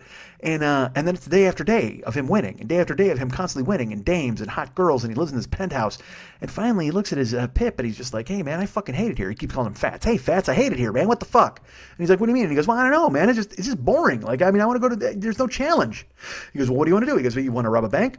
He goes, yeah, we could do that. He goes, all right, well, I'll make sure. We can arrange it for later this week. And he's like, nah, fuck. It's not, is there a chance I could get caught? He goes, well, if you want to, I can arrange that. He goes, no, dude, you're taking the thrill out of it, man. I want to fucking rob banks. And I want the thrill, the action, the juice. That's what I want. Can I lose? Could I get arrested? Could bad things happen to me? And he's like, I can arrange that. He goes, no, I want to make sure it could fucking happen. He goes, I don't know what you want. And he goes, well, I don't want to be here. Tell you what, this heaven's overrated. I want to go to the other place. And because it's the Twilight Zone, Sebastian Cabot looks at him and goes, sir, heaven? This is the other place. And he laughs in his face. And then the criminal realizes he's sentenced to a life of eternity fucking beautiful women and winning in a casino. And for him, that's his hell. Because he wants juice. He wants a bunch of cool-ass things to happen. But, I'm sorry. Listen to me. I have to think. if I got nonstop pussy and money, I would adjust to that hell. That's a fine hell for me. And to the point where now I want to live my life in a way where it looks like I'm a thrill seeker. So they send me to that kind of hell. If there's a hell. But that's the thing is I got to stay out of Iraq. I can't be stepping on shit. And then I blow the fuck up. And then I go to like my crazy hell with all the pussy and all this. And I'm just a hand? I mean, I'm good with my hands, but I just at that point, you think dames are going to want to be with me? As that guy put it in Twilight Zone? No, they're not. Although I'd be fucking amazing. If I'm just a hand, dude, seriously, pick me up and it's 3-finger Monty and you're just going to get off. But that's the thing. I'll tell you this. Hear this now, and this is totally true. If I get blown to bits and then I'm just a hand and they send me to my pussy heaven, I got news for you. That's that chick's hand hell. There's no doubt that me fingering her for all eternity, that's got to be her hell. Even if it's supposed to be my pussy heaven, and I'm pissed because my whole body's gone. Her whole fucking dream was she was like, oh my God, I like guys with all bodies. Nope, you're off to cripple heaven, and there you go. You got to ride on Stephen Hawking's fucking Jazzy and have this guy finger blast you with nothing but his wrist intact. Holy fuck, that's terrible. What a mess. All right. The point is, Brooks and Dunn would not help you in a fight with ninjas. They are not that's not who you want lined up with you, folks. You don't want an Alan Jackson. The 90s were a bad year. That was a bad time for country singers who would help you in a fight. You got to go back to the 70s. You got to go Bocephus. The whole Williams line, 1, 2, and 3. All the Williams brothers. Or the family lineage. They're not brothers. It's the dad, the son, and the grandson. Those motherfuckers. Now that's who you walk into a bar with. I'm going to even venture to say this. You probably won't agree with me, but I don't care. I think Toby Keith can handle himself if he gets into a fight. I think he's a big enough guy because here's the thing, even if Toby Keith can't handle himself in a fight with ninjas, you hide behind him. You make him a maypole. You play ring around the Toby, and you fucking ring around the Toby. How did I blow it with the Keith? Fuck, it was right there for me. Ring around the Toby, right there. And then you're just running around in fucking circles like the monkeys, and you're trying to dodge and duck and dive. Oh my God, the computer. Hold on. Fuck. All right, it came back on. Jesus Christ. So, fuck, the thing I did with this goddamn thing, what I told you, like I said, when I Googled it, it was like, it said, hey, well, don't worry about it. They wanted me to read it in safe mode. Fuck safe mode. So here's what I did. Instead, I went to my system preferences, folks. Because I'm very technical. I'm so not technical. I don't want to look at a black screen. I don't want to look at any screen. I just want to talk. I want to fucking talk to you guys, and that's it. Mosey on. I want to sit down with you guys and go, all right, here's the thing. Me, you, Jack Bruce, Ginger Baker, Eric Clapton. The 5 of us against ninjas. Who wins? You got to, because Cream could help you. I mean, not now. I mean, Cream's all fucking static. Yeah, one of them's dead. Who's dead? Ginger or Jack? Eric's not dead, but he might as well be. Holy fuck.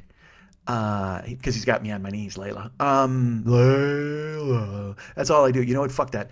Eric Clapton is exactly who I want with me in a ninja fight.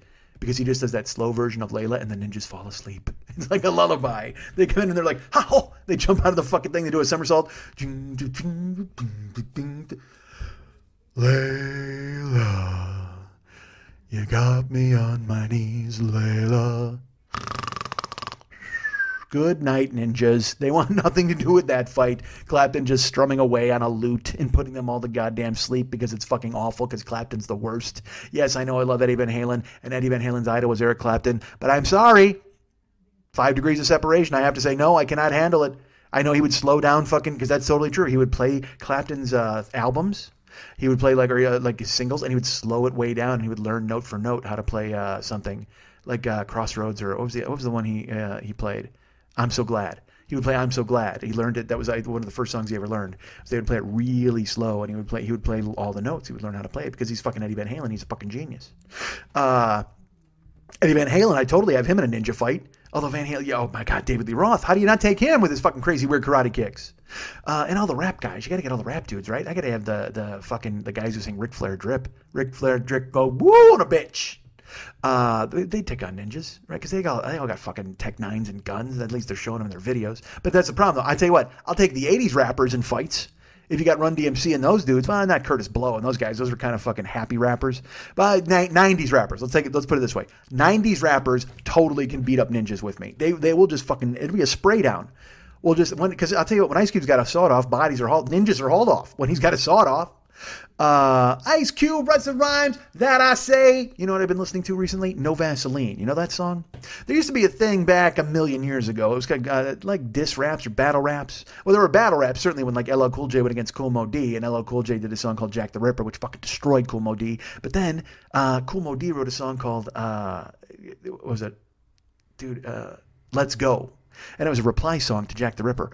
And Jack the Ripper did such a thorough job of destroying Kool Moe Dee that nobody really paid much attention to Let's Go. But oh my God, does it destroy LL Cool J? Jesus Christ, just using your name, I took those L's, hung them on your head, and rocked your bells. Oh, dude, it's a fucking vicious battle rap. So but that was when guys it was like 8 Mile when they were fighting with the microphone. It's just them, and you know, they're sweaty with a sweater full of mom's spaghetti. That's what they're doing. They're staring at one another and they're fighting with words. I can't take them against ninjas. I don't think at any point the ninjas would stop down and have a battle rap session with me and Curtis Blow or fucking LL Cool J. I just don't think it would happen. As good as they were on the mic, I don't think you can call them out and challenge them to a battle rap. Now, the 90s rappers, however, I think NWA had enough fucking guns that they could take on every ninja in Japan, in Asia. We could actually go over there. You know what? Fuck ninjas coming to fight us. We would go fight ninjas. If I was with NWA and fucking Scarface and the Ghetto Boys, what the fucking Ghetto Boys? Think about that, dudes. Just fucking me and the Ghetto Boys.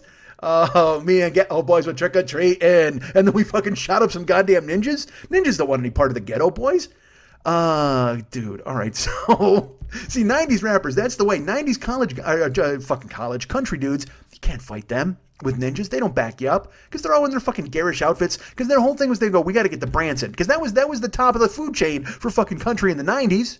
You either got to be an old dude and fucking toured with Willie and smoked, or you got the Branson. And you get, Yakov Smirnoff open for you, and then you got to play at the fucking Hank Williams Hat Theater or whatever the fuck. Literally, it was just like, hey, you guys are here at the Patsy Cline Review, and that was your fucking goal. Unless you're Garth Brooks, and then of course you're just waiting for the thunder to roll, and then you're going to make money, and it's going to come fucking cascading down upon you. But in the 90s, that's what country dudes wanted to do. They wanted to get to Branson and entertain a bunch of fucking white people. In the 90s, rappers are just trying to stay alive. Fucking Tupac's in Digital Underground, and then all of a sudden he fucking bails. And then he goes off and he does his own fucking thing, and he's a genius. Dude, I hear his voice now, and I just get the fucking chills. Why is he dead? He shouldn't be dead. None of those guys should be dead. Biggie shouldn't be dead. You know who should be dead? Flavor Flav. That's a guy who should be dead. That's a guy who should have been dead a long fucking time ago. I'm not that I'm rooting for it, but when you're looking at those dudes, you're like, that dude could have taken a fucking lead salad. I mean, absolutely. Somebody should have fucking, although maybe, you know what? Maybe he did. This is totally true. Do you know that there's been 9 assassination attempts on Flavor Flav? Never once have they missed the clock. That's unfortunate for them, but not for him. That's why he wears the clock. He knew everybody hated him so much. He had to get, and that's why I get bigger and bigger. When it started out, he just had a watch, like a big watch. Then he started wearing like a regular alarm clock around his neck. Eventually, this guy's walking around with Big Ben down to his fucking ankles made out of Kevlar because he knows everybody's going to come along and take a pot shot at him because he's like, yeah, boy. And they're like, that's annoying as fuck, you freako. And then they're trying to shoot him, and they can't do it because he's hiding behind the biggest clock in all eternity. It's around his neck. He's hiding behind Brigitte Nielsen and a giant clock. That guy fucked Brigitte Nielsen. What a weird fucking pairing that was. Dude, how does that happen? But more power to him. You know how it happens? Because he's Flavor Flav and he's a badass and he can talk and he's got fucking the gift of gab and he's got all the money and he's got a giant clock. Maybe, you know what? Maybe Brigitte Nielsen's like, you know what? I'm into big black clock. There's nothing I can do about it. Big black clock. Fuck you. Step off.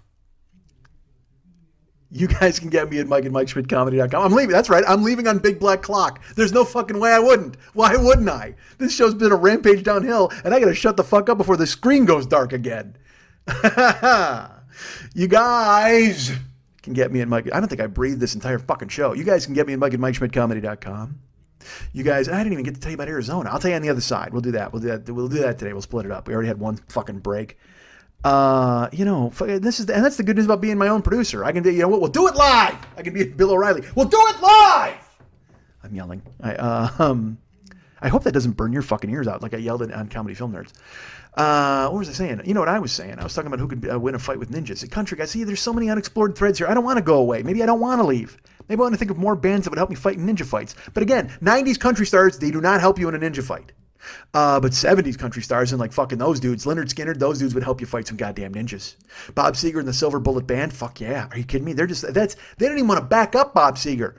They only joined so they could have a possibility of maybe fighting ninjas on the road. Look at that fucking band. They're just grubby. And that's how I feel about Molly Hatchet. You know, there's that part in Flirting with Disaster in the middle of the solo where they whistle. He's whistling for a gun to shoot some ninjas who've burst into the studio. You can actually hear it. They tried to mix it out, but it didn't happen. I want to do this now. We're ending it because I said I was ending it and I already started ending it. And you can't have a false ending. I can't have a false start ending. But let's continue this on the Joker's page. Let's talk about bands who would win in fights with ninjas. I demand that we do. Let's have some crossover stuff. But again, I demand that you also think to yourselves, you know what, man? Because I'm totally right. 90s country stars, Brooks and Dunn, those fucking idiots. And who's the idiot who's on the fucking road right now at the Eagles? Well, there's Clint Black. He's got a hat. He's banging Lisa Hartman, right? Isn't he? Doesn't his wife? And who's out there with fucking, who's Shania Twain's husband? No, the fucking Garth Brooks is married to the girl who looks like my brother's ex-wife. I don't fucking know. There's one dude there, and there's some country guy now who's on the road with the Eagles, and he's got a solid voice. He's great, but look at him.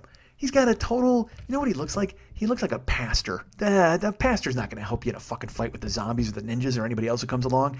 They might. They'll just wave the book around and be like, Jesus smites you and tells you to go back into the dirt and back into your Japanese homelands. Board your boats and sail back and tell your Asian warriors we will not be headed. Christ will stand between you and us.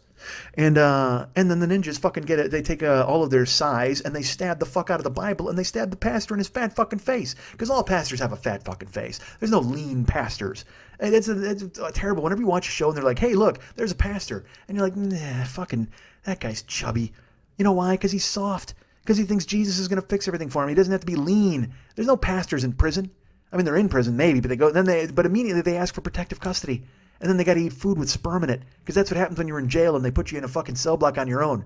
If you're a pussy and you're like, man, I can't survive in Gen Pop. I might get raped. I can't handle myself here. And they go, all right, buddy, you're going to go to fucking solitary confinement or, whatever and they're like, okay, great. And then every day you eat sperm. You eat prisoner sperm. Do you like that? You like that in your soup and your waffles? No. I don't know why it has to be, why I'm categorizing dishes. What if that was the case? You know what? I don't like my prisoner sperm in my waffles. However, it's terrific in a chicken a la king. Oh my God, can I tell you? If because chicken a la king, a lot of times, it can get a little thick, the gravy, if you put a little too much flour in there, and especially in prison, because they're not really paying a lot of attention to their gourmand skills. However, if you get 4 fucking guys that jerk off into my chicken a la king, it's just... I kiss my fingertips to you, chef. My compliments to Cell Block R as they showed up and R rubbed one out into my goddamn chicken a la king. Oh, this bowl of dehydrated carrots and prisoner sperm. Whoa, that's a delicious crust. I don't think it's dough, though. All right, this is stupid, but that's okay. We were due for a stupid show. How many times a week are you hearing me tell you about driving fucking idiots around? So today, you know what we did? We got stupid and we watched the computer try to kill itself, and we had fun. We learned about who would help us in a fight with ninjas. We talked about how we wouldn't want to eat prisoner sperm. We talked about how pastors wouldn't do good in jail. We're all over the place here, folks. And there were things I was going to bring to bear. There were stories I was going to tell, and perhaps I'll tell them on the other side. But instead, I will tell you this. You guys can get me at mike@MikeSchmidtComedy.com. See, this is one of those shows that I want to fucking listen to because this could be like a stand-up bit. Like this whole fucking show, if I did this on stage, it would be fucking hysterical to me. Now, the audience may hate it. If you're there, you may just go, I don't understand why this guy's talking about 4 guys coming into a bowl of chicken a la king and he thinks it's funny. Because I do. Because I'm stupid enough to think it's funny. Because I'm stupid enough to think that Brooks and Dunn fighting ninjas and getting their asses fucking whipped, or that Brooks and Dunn look like the air supply of fucking country music. I love that kind of stuff. Talking about Elvis fighting in his dojo, that's fantastic. Here I am telling you what I love. You know what? I should listen to this show. Maybe I should do that. Maybe this is a show just for me. It was. I'm going to tell you that. I had to fucking fire off one of these for myself. I had to just go ahead and just fucking unleash and talk for myself for once. I'm a slave to you people. You know what? This is podcasting hell for you, but for me, podcasting heaven. I want to go to the other place. Oh, this is the other place. Terrible. All right, I gotta go jerk off into a bowl of fucking gravy, into a bowl of beef stew. See, but don't jerk off the beef stew because it's not the same. Chicken a la king, A, you get the cover of the creamy gravy, and B, there's a little more salt and sodium in the beef. Chicken needs a little pinch of salt. So you gotta have Cell Block R come in and fucking rub off some goddamn knuckle batter right into a goddamn bowl. And then you knock it down. The pastor says, delicious. No, it's right there in the Bible. Thou shalt eat prisoner cum. I don't think it's in the Bible. And I don't believe in that anyway. Well, I mean, I believe there's a Bible, certainly. But again, as I said, it wouldn't be much in a fight with ninjas. You can't bring a gun to a knife fight. Or you can't bring a knife to a gunfight. And you can't bring a Bible to a sci fight. All right. You guys can get me at Mike Schmidt. There's a lot of false starts, a lot of false endings. And I keep thinking now that there are threads that I should have closed. Things that I was talking about and I wound up getting because I was deathly afraid of the computer shutting itself down. And now the show has turned into the rantings of a madman as he talks in circles and just goes, well, I thought this was happening and maybe this was going to happen and who knows? And then I try to end it and then I double back because I don't want to end it. But you know why? Because I'm having fun. I don't want to end it if I'm having fun. But that just seemed like a natural ending. She's into Big Black Clock. How the fuck do you not end on that, goddammit? That's the fucking name. That's not the name. I can't name the show Big Black Clock because that would give away the punch of the entire end of the show. And now you're thinking to yourself, well, Mike, not the end of the fucking show, idiot, because you're continuing to talk. Yes, I am. Why do you judge me? All right. So this feels like a year one show. Like when I was free of all restraints, when I was new and fresh and I was unleashed. Well, you know what? This was a bees show. Let's call it that. Let's call it what it is. Unleash the bees, man. I'm going to be unleashing some live bees coming up this summer, baby. You better get your tickets for the Pacific Northwest and the goddamn Midwest, or the Eastern Midwest, the Middle East. I'm going to the Middle East. I'm doing shows there. I told you, Ahmad's like, man, if you come to Kuwait, we got to do a fucking show. Next time you come to town. And I'm like, they'll fucking hate me, dude. And plus, I can't go there because then I step on an IED and my hand goes to heaven and it's finger blasting some poor girl in her fucking hell. That's terrible. It's pussy heaven for me, but not for her. She's in hand hell. All right, so. Can you hear Stevie? I mean, that's through the fucking wall, man. But here's my favorite part. That means he can hear me. And I'm the one talking about his TV and he can hear me through the fucking wall. Terrible. I need a studio. I need to be professional. I need to get a sound booth. I need to buy that foam that I was told to buy a million years ago. You guys, stop fucking making me talk. You can get me at. You're not really making me talk. I'm making myself talk. It's just because I can't. The bees have been unleashed. I'm trying to scoop them up and throw them back into my head, but it does not work. There was a great fucking GIF I saw the other day about fucking bees killing a wasp, and I retweeted it. I was like, "Unleash the bees," and people were liking it. I don't know if a lot of them knew it was because of my, that's what we call this show, a bees show, a live bees show. Live bees are coming up. All right, I've now stalled. I should get the fuck out of here. All right, guys, but I'll tell you the other thing on the other side. You guys can get me at Mike at MikeSchmidtComedy.com. You guys can be my friend at Facebook.com/the40-year-old-boy. Although I'll be honest with you, I don't know for how much longer, right? We all got to get out of Facebook because it turns out they colluded with the Russians and they knew about it. And all they did was they sent the Russians a note that said, please don't do that. And I think all of us have seen, well, look, certainly not a lot of you are as old as me. I'm old. I lived through the Cold War. Maybe not. But I lived through a lot of the 70s and 80s bullshit with these guys. And the Russians don't respond well to notes. So, especially from a fucking half a pansy like goddamn Zuckerberg, who's walking around, literally, he's so self-conscious about what he looks like. This is totally fucking true. You can Google it if you don't believe me. He only takes photos where he's at a distance. Like, he has to be in the foreground and the other person has to be in the background, so he still looks like he's as tall as that person. What the fuck?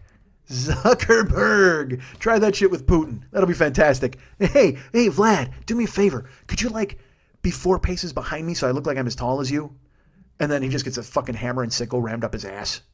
But yeah, you can get me at Facebook right now, Facebook.com/the40-year-old-boy. But I mean, again, we got to shut it down because again, they've sold out our democracy. And then they gave us, they were supposed to talk to him. They had an emergency. This made me laugh. There was an emergency meeting of Facebook employees. And then he didn't show up, or him and he has some right-hand woman or whatever the fuck. Who thought when you watched The Social Network that the Winklevoss twins, the Winklevi, were going to wind up being the good guys in this whole fucking thing? Even though they're not the good guys. They're clearly not. They're out crew rowing and they're cornering the market on Bitcoin. Fuck rich people. You know what, dudes? Let's do that. Let's rise the fuck up. Let's give some of these 70s bands that are touring, because they're touring this summer. They do that. They play the fair festivals. I told you, I saw fucking Dee Snider. All these fucking bands. Let's get, you know what? Dee Snider's a good example. Let's get him and we can just do We're Not Gonna Take It and charge rich people and eat them. Let's eat these rich people. Let's fucking eat them. The Winklevi, fucking Zuckerberg, Tim Mnuchin or whatever. No, actually, he's the fucking comedian from England. That guy, he's gross because he performs barefoot and he has clown hair. But I'm thinking of Steve Mnuchin, that fucking guy with the idiot wife on Instagram who's like, yeah, I needed to take a private vet for my poodle. What the fuck? Let's let them be eaten by snakes. You know what? All we got to do is eat one of them. That's totally, and I'm being completely serious. If we take one rich person and we eat them, I think that's going to send a message to the other rich people that they're all edible. They're on the table. They're on the menu. At some point, they could be fucking carved up. Start taking care of people. There's a story about a guy in Georgia. This is totally fucking true. A guy exposed the fact that in Georgia, I believe it was Georgia, could be Alabama. I don't give a fuck. That entire Georgia, Kansas,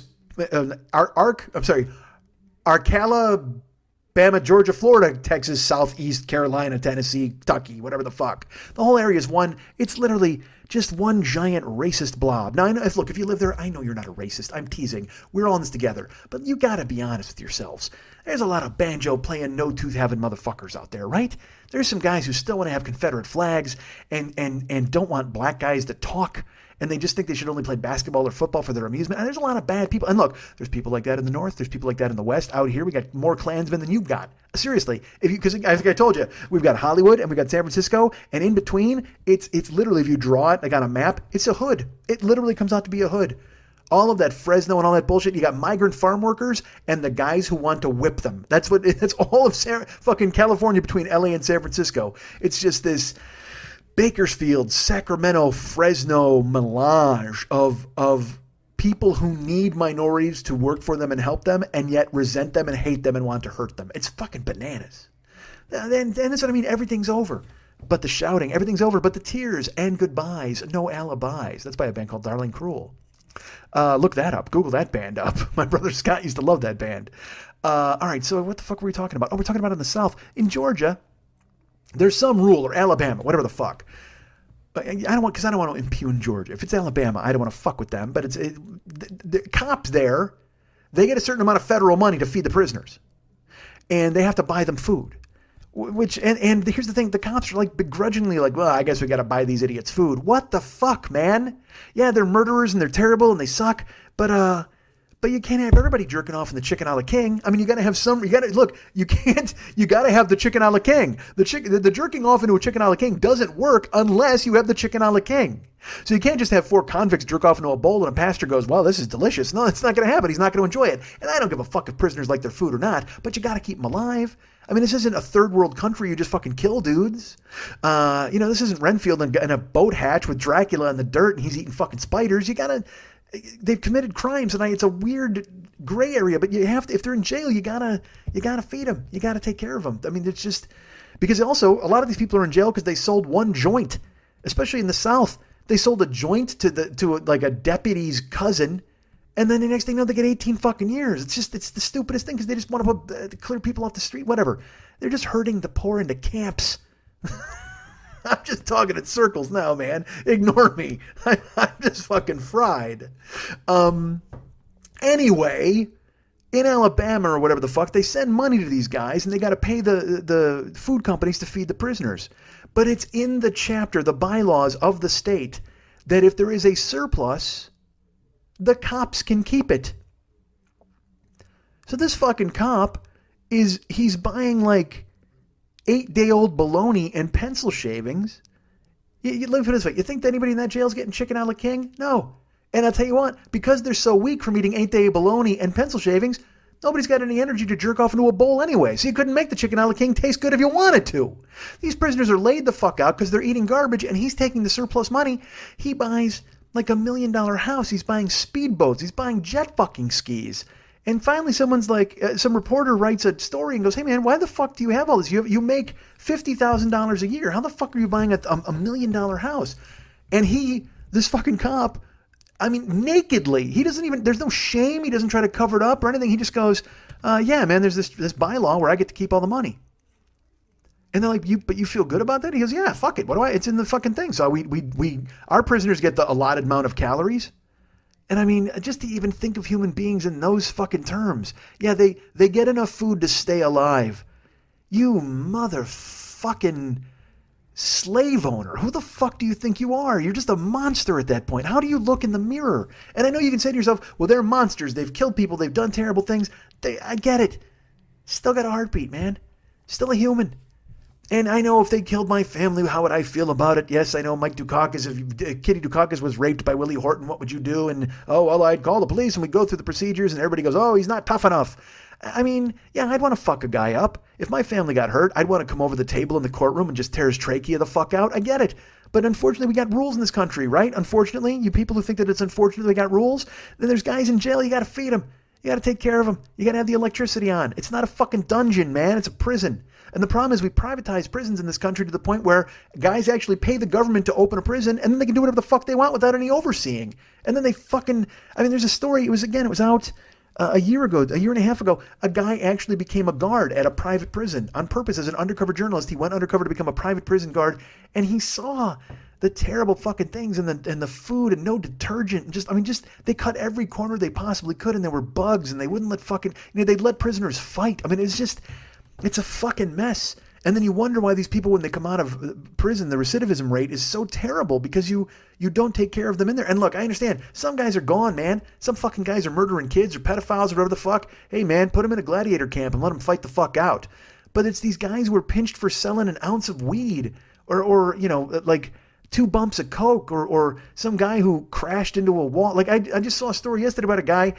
It was on American Greed. I told you I can't stop watching this fucking show. Well, it's a show that's now on Netflix called The Polka King. Go check it out. Jack Black. It's a true story. It's a guy who came from Poland, became a polka superstar, which seems like a fucking anomaly. Seems like those two words wouldn't go together. But this guy was a polka superstar. So what did he do? He started convincing people to give him money.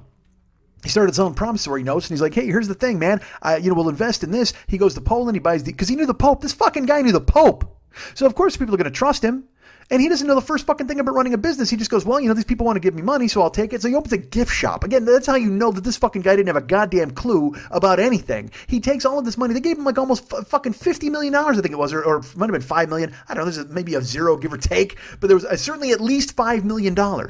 He got from Polish grandmas and grandpas who liked him, and they fucking loved his polkaing and his dancing, and he would take them to Poland. They got to meet the Pope. He would take them all over. They'd go on these tours of Europe. So he started like a kind of a travel agency. He'd play concerts with his band, and then he had this gift shop where he sold fucking Polish amber and crystal, and he got it he pays 10 cents for it in Poland. He'd sell it for $20 over here. He's a huckster. That's who he is. He's fucking P.T. Barnum. Or, he's P.T. Barnumski because he's fucking Polish. So this is P.T. Barnumski. He's out there singing. He gets nominated for a Grammy. It gives him even more fucking credibility.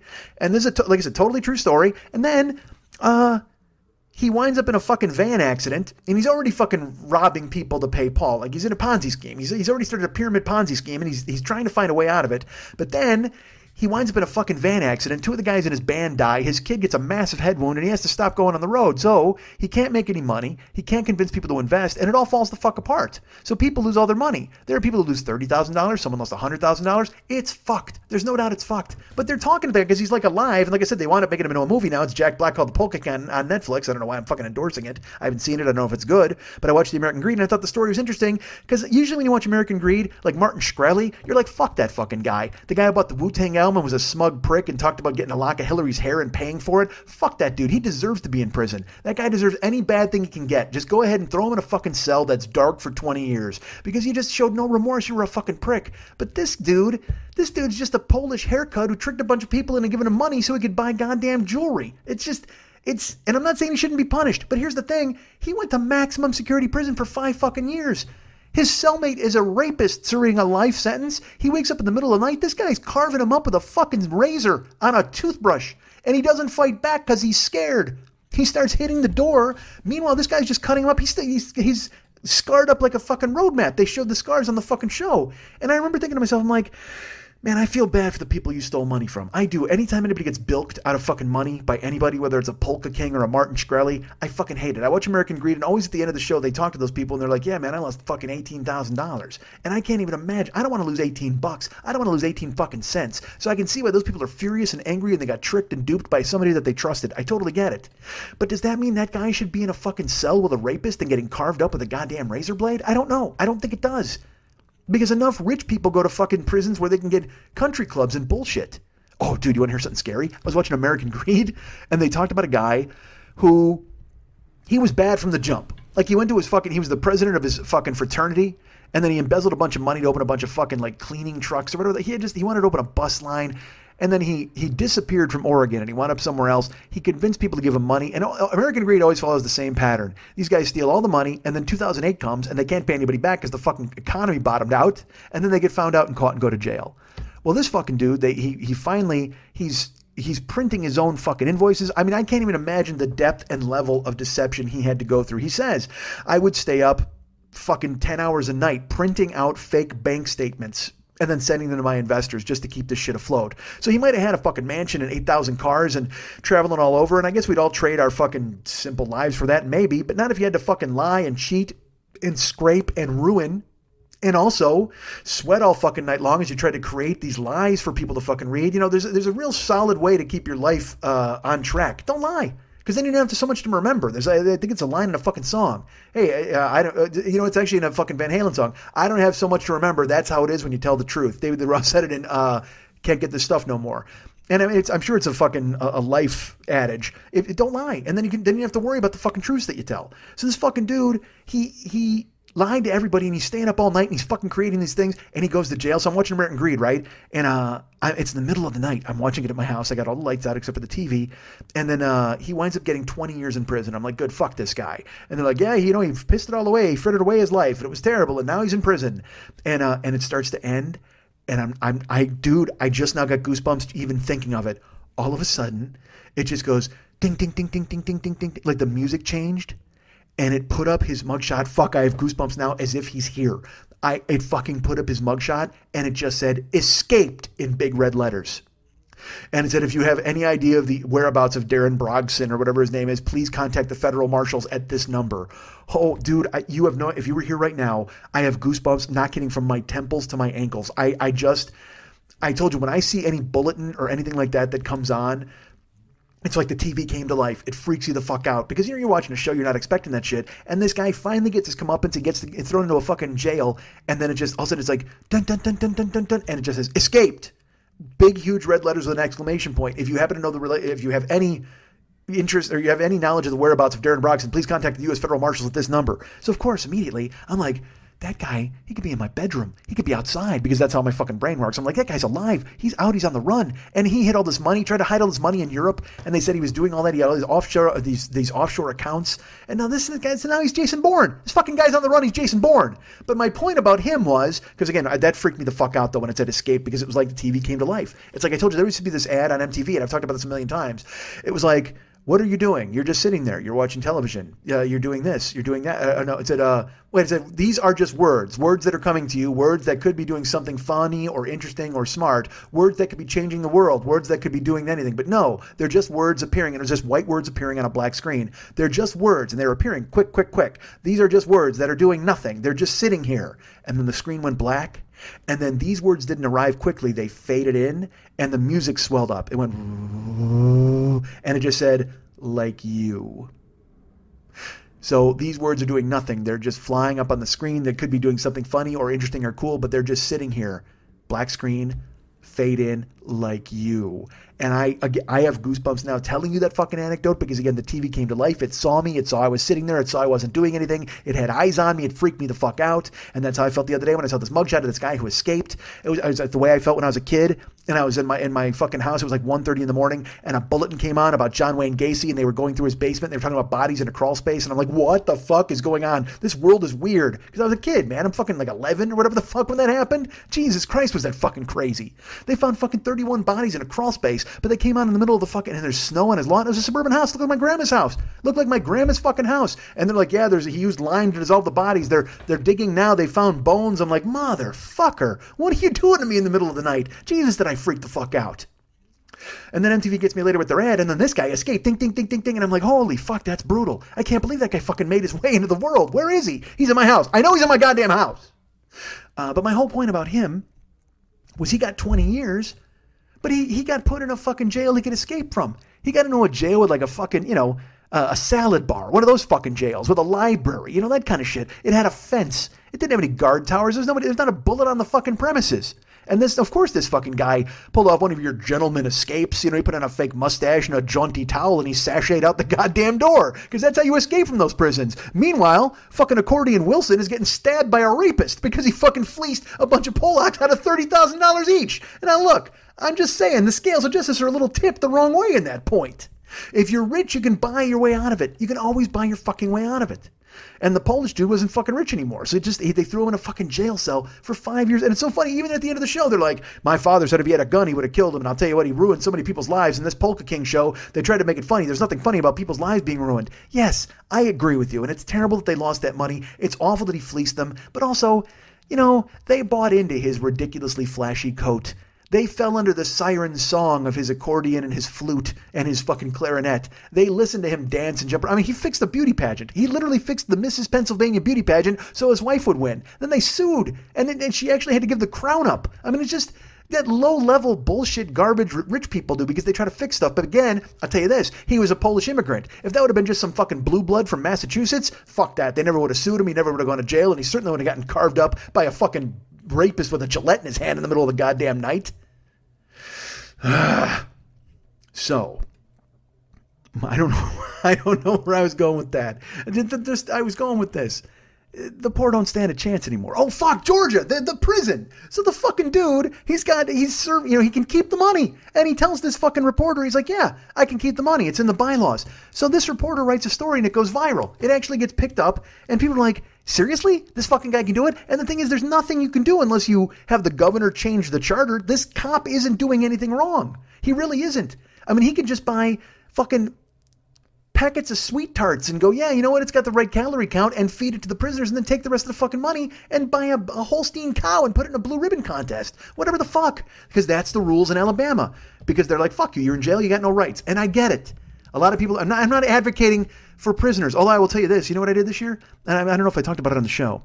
There's an organization where you can actually write letters to people that are in prison who are rape survivors and tell them it's going to be okay.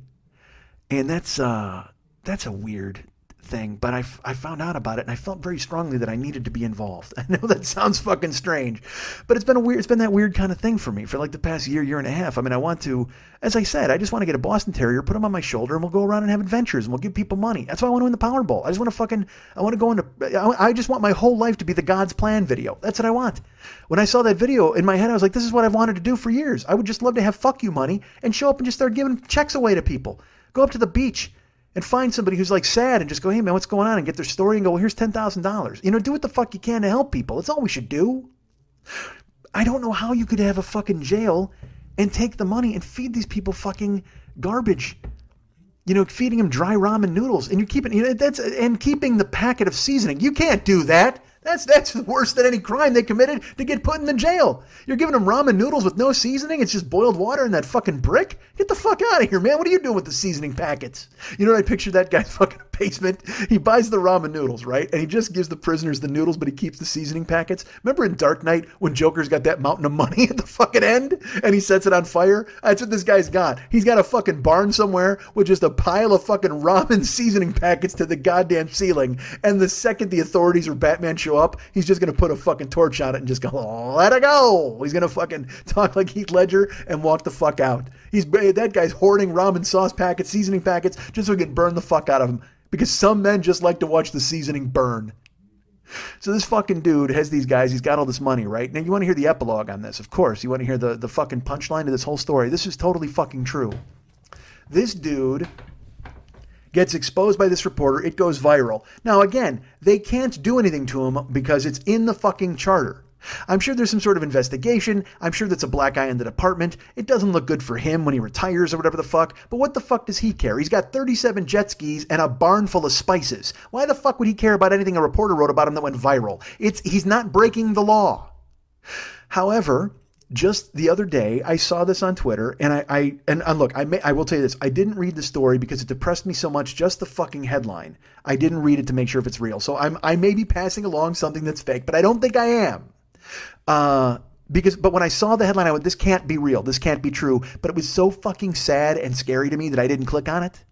That fucking sheriff, they arrested the reporter. They went to his apartment, and apparently they said that someone in the apartment complex said they smelled marijuana through an open window. So they went to his apartment and they found a small amount of marijuana and they arrested him and they threw him in the jail that he controls. What kind of Lemony Snicket fucking supervillain garbage is that? What kind of Are there no workhouses? Are there no... I mean, these draconian fucking laws where, again, dope, who gives a fuck about weed? It's fucking legal in a bunch of different places. It's great. And let people do it. Regulate it. Fucking make people pay money. If you want to use weed, use weed. But they, I mean, there's no way this isn't a frame up. There's no way, even if he had a little bit of weed. And I know some of you out there will be like, well, if you're going to cross the sheriff, you better watch your ass. No, you shouldn't. It's fucking America, man. It's fucking America. You shouldn't be thrown in fucking jail for weed. You shouldn't be being chased and pursued by a motherfucking sheriff with a goddamn vendetta against you because you embarrassed him in a story. And then he gets thrown in the jail. I guarantee you know what? He's probably got the old polka guy's cell. And they put 3 rapists in there this time with an entire goddamn Harry's shaving club. You know what? He did. He's in the wing with all rapists who belong to the Dollar Shave Club. That dude better not sleep a fucking wink because he is going to get carved up like a fucking ham. And there's nothing he can do about it. Nothing we can do about it. I just retweeted it.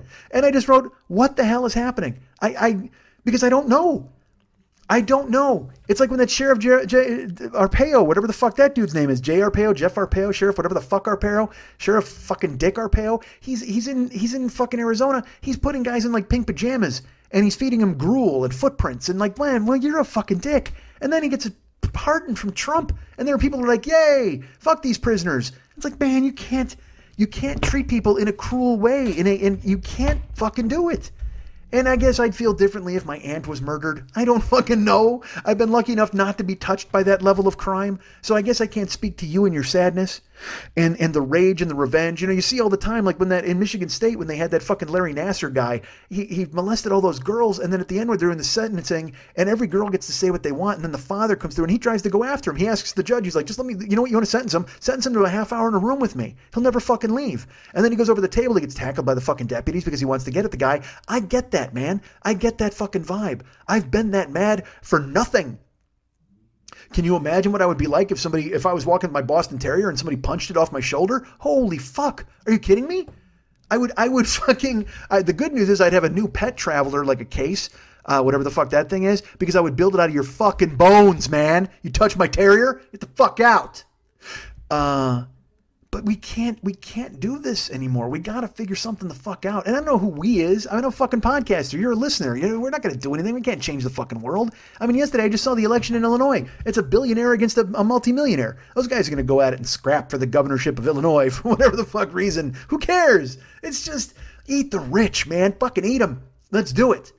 I just want to be, and I want to be a rich guy, but I want to be a cool ass rich guy. How can you as a jail dude look at these prisoners and look, I know you were mad at them, you hate them, they've done bad things, but you can't, they're humans. We're all humans. Act like it.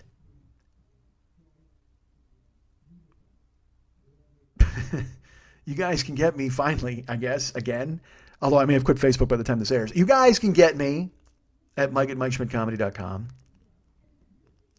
I got to think that there was a point to that rant starting. American Greed, Bulletin, Polka Guy. Fuck. I guess the thing about the Polka dude, like, it's terrible that he stole those people's money. But he doesn't deserve to be sentenced to be in a room with a rapist and get carved up with a razor blade. He just doesn't. Because usually when I watch American Greed, like I said, I'm like, fuck those rich assholes. Anybody who steals from people, steals $700 million and buys jets and knows what they're fucking doing, they're scumbags. This guy was a dope. Whenever you see a dope commit a crime like that, and granted he hurts people along the fucking way and it's a drag, but he's a dope. You should have just sent him back to Poland, which actually, he's a hero back there. He would have done very well. But man, because now it's so funny at the end of the thing, they talked to him, he's part of the show, and he's like, he lives in a spare bedroom with his videographer at his videographer's house, and he's in Florida. He's on the beach, and they even try to make it sound like he's somehow he cheated death or he cheated. I'm just like, man, that one night. Because, I mean, look, he got raped. There's no doubt. Because he's this little fucking Polish dude, man. But he didn't defend himself in prison. If he got attacked by one dude in 5 years, he got attacked by a lot more guys. Bad things happen to that fucking haircut in prison. I guarantee it. And that's bad. The prison rape deal. Like I said, that shouldn't be a punchline, man. Even though I do it myself, and I'll probably do it again. I know. But then when you really think about it, you're just like, God damn, man, that's fucking awful. The very fact that we all as a society think, ha, don't drop the soap in prison. Man, fuck. Should you be sentenced to be sexually assaulted because you've done terrible things? And I know, am I going soft? Who the fuck knows, man? I just don't know anymore. I'm old. I just want to I just want to sleep. I just want to drift away, man. That's all I want to, you know what I want to do? I just want to find the surviving members of the Doobie Brothers and get into a fucking RV and go fight ninjas. That's all I want to do. Because I think they can handle it. Skunk Baxter and those motherfuckers, those guys could throw down. There's bands from the 70s that could totally jam.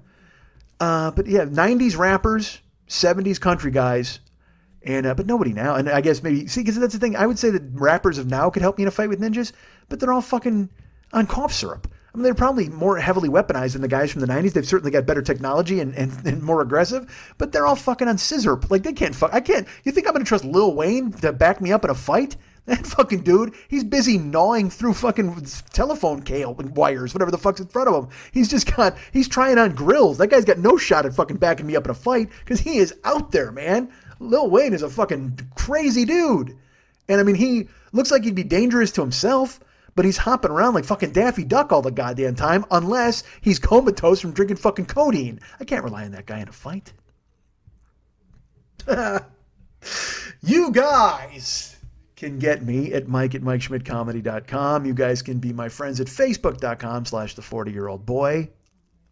You can follow me at Twitter.com/the40-year-old-boy. There's other places to find me. Did you know that? Instagram and Snapchat. I got to bail on Snapchat eventually. Rihanna said I should. Kylie Jenner said I should. Why wouldn't I listen to those two? You know I listen to everything they say. But I'm still there now. If you want to find me on Instagram and or Snapchat, I'm Mike40YOB, Mike40YOB, Mike40YOB. That's me on Instagram and me on Snapchat, and I'm at all the other places too, as I've mentioned. Please remember we got our YouTube channel rocking and rolling thanks to our good friend Superfan Giovanni. He's not a super fan of me, but super fan of others. That's Facebook.com/Giovanni Giorgio Peluso. If you want to be his pal, his friend, his confidant, his consigliere, if you want to get on board with him and check out all of his podcasts. You know, he does a bunch of stuff. He's got the Outdoor FAQs. Go ahead and look that up. I was on a recent episode of that. He does all the Adam Carolla stuff. He does that stuff. He's just a busy man taking care of a lot of people. He's just got all sorts of stuff that he's doing, and he's helped me immeasurably. So if you want to become his friend at Facebook.com/Giovanni Giorgio Peluso and tell him, hey man, Schmitty said thanks, go ahead and do that for me, please, because he's the best. Always with an encouraging word. He always likes every show. Even if I think to myself, this is grim, he just goes, well, man, it was fucking great. There's this part, and he'll always have like the best line of the show locked and loaded. He's like my Flavor Flav. That's who he is. He's hyping me up. Although he doesn't have any clocks. I don't think so. I'm into Big Geo clock. All right, so he's the best. But he built the YouTube channel. That's our YouTube channel. Go subscribe to it. Why wouldn't you do that? All of the old shows are on there. There's other videos and things like that. You can peruse old stand-up, new stand-up. Not new stand-up yet, but there will be some coming because I'm going on the road. Bringing this kind of show. This reminds me of the show I did in Austin a few years ago, like 2014, when I just showed up. I think I talked about paper towels the entire time, and then the show was over. I did like an hour and 15 minutes on what had happened in the green room. I didn't even get to the story I was going to tell. It was beautiful. Those are my favorite shows. The Beast shows are my favorite. Until they wind up with me sobbing about the Polka King getting razor bladed until that guy gets fucking shivved. See, that's no good. I like the Beast shows when they come out funny and hilarious, not when I'm telling you, well, and then the thing that happened was fucking Wojtek Frykowski got fucking shivved, just like by the Manson family. Because he stole $11,000 from a grandpa. All right, so Gio's the guy. He built the YouTube channel. Go ahead and check it out, please. It's the best. It exists. It's there for you to peruse and look through right now. Flip your fingers. Let your fingers do the walking as if it were a phone book of some sort. And check out all of our stuff over there at the YouTube channel. We've got old videos. We've got stuff coming on the way. It's going to be there. But please subscribe. It would let YouTube think I'm a hitter. And God knows we want them to think I'm a hitter. By the way, they fucking wiped me off the platform. I'm still not monetized yet. Like, they haven't put me back on board. Even though you guys stepped up and got me over 1,000. Well, they wiped off so many fucking people. They're still reviewing stuff. So, I mean, I don't know what the fuck to do, which is terrible because I like making it at 8 cents a day. I really do. So fuck you, YouTube. Get on board. All right, so there's Gio. I talked about him. Ryan Dirks is the web guy for this show. You can find him at Facebook.com/Ryan Dirks. Be his friend. He put up a photo on the Westside 86 Jokers page, and someone was like, is this Ryan Dirks of the website stuff? And he's like, yep. And you look at him, and you're like, that doesn't look like a website guy. And then you're like, wait a minute. Yeah, no, he totally looks like a super nerd website guy, even though he's also a cow-milking, duck-feeding guy. He's a dichotomy. He's a weird coin flip. If you flip heads, you get a web guy. Tails, you got a farmer. He's both of those. That guy's a quarter. He's a walking quarter. He's a walking coin. He's a walking contradiction. Da da da da da da da streets of get out of the way. It's Green Day. Talk is cheap and lies are expensive. All right. Well, it's fat and so is my head. So that's Green Day and UFO who I sang today. I will not sing Holland. I'll talk about that on the other side, though. I sent the Holland album out. I've received some reviews. I'm not thrilled with you people. All right, so here's the thing.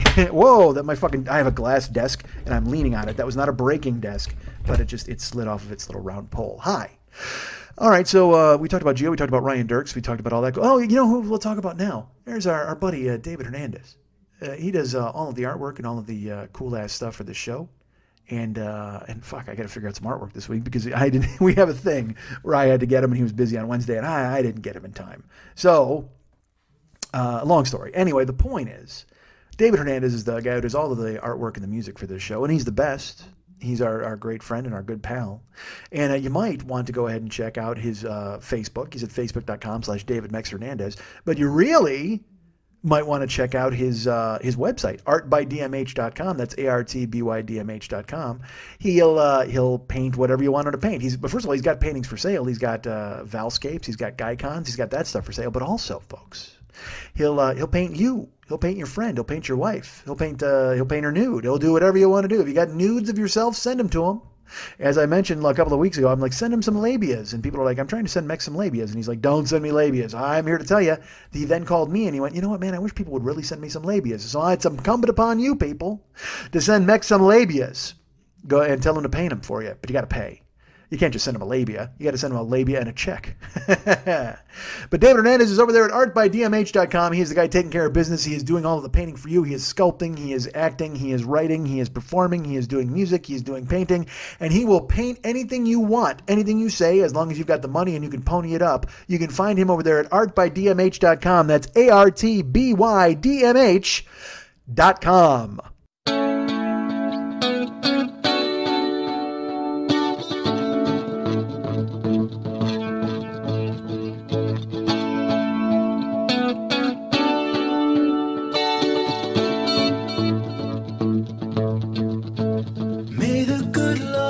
With you down every road you roam,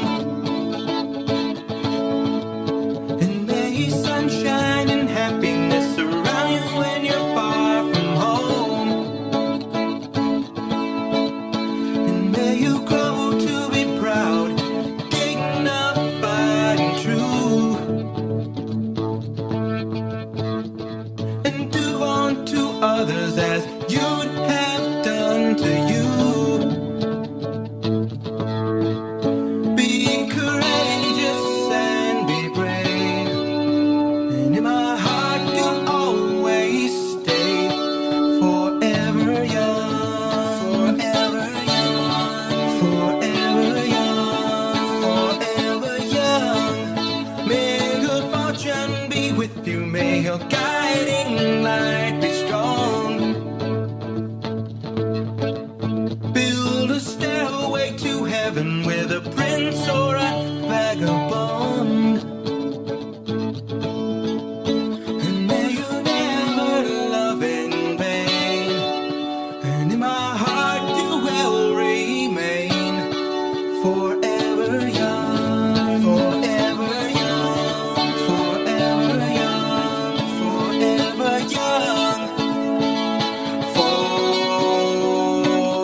So I sent the Holland album out to a bunch of you guys, and you about reviews, I told you. And if you haven't written a review yet, you got to post it on the Jokers page. That was the whole point of me sending you a free album. So you can say, hey, I love this album you love, Mike.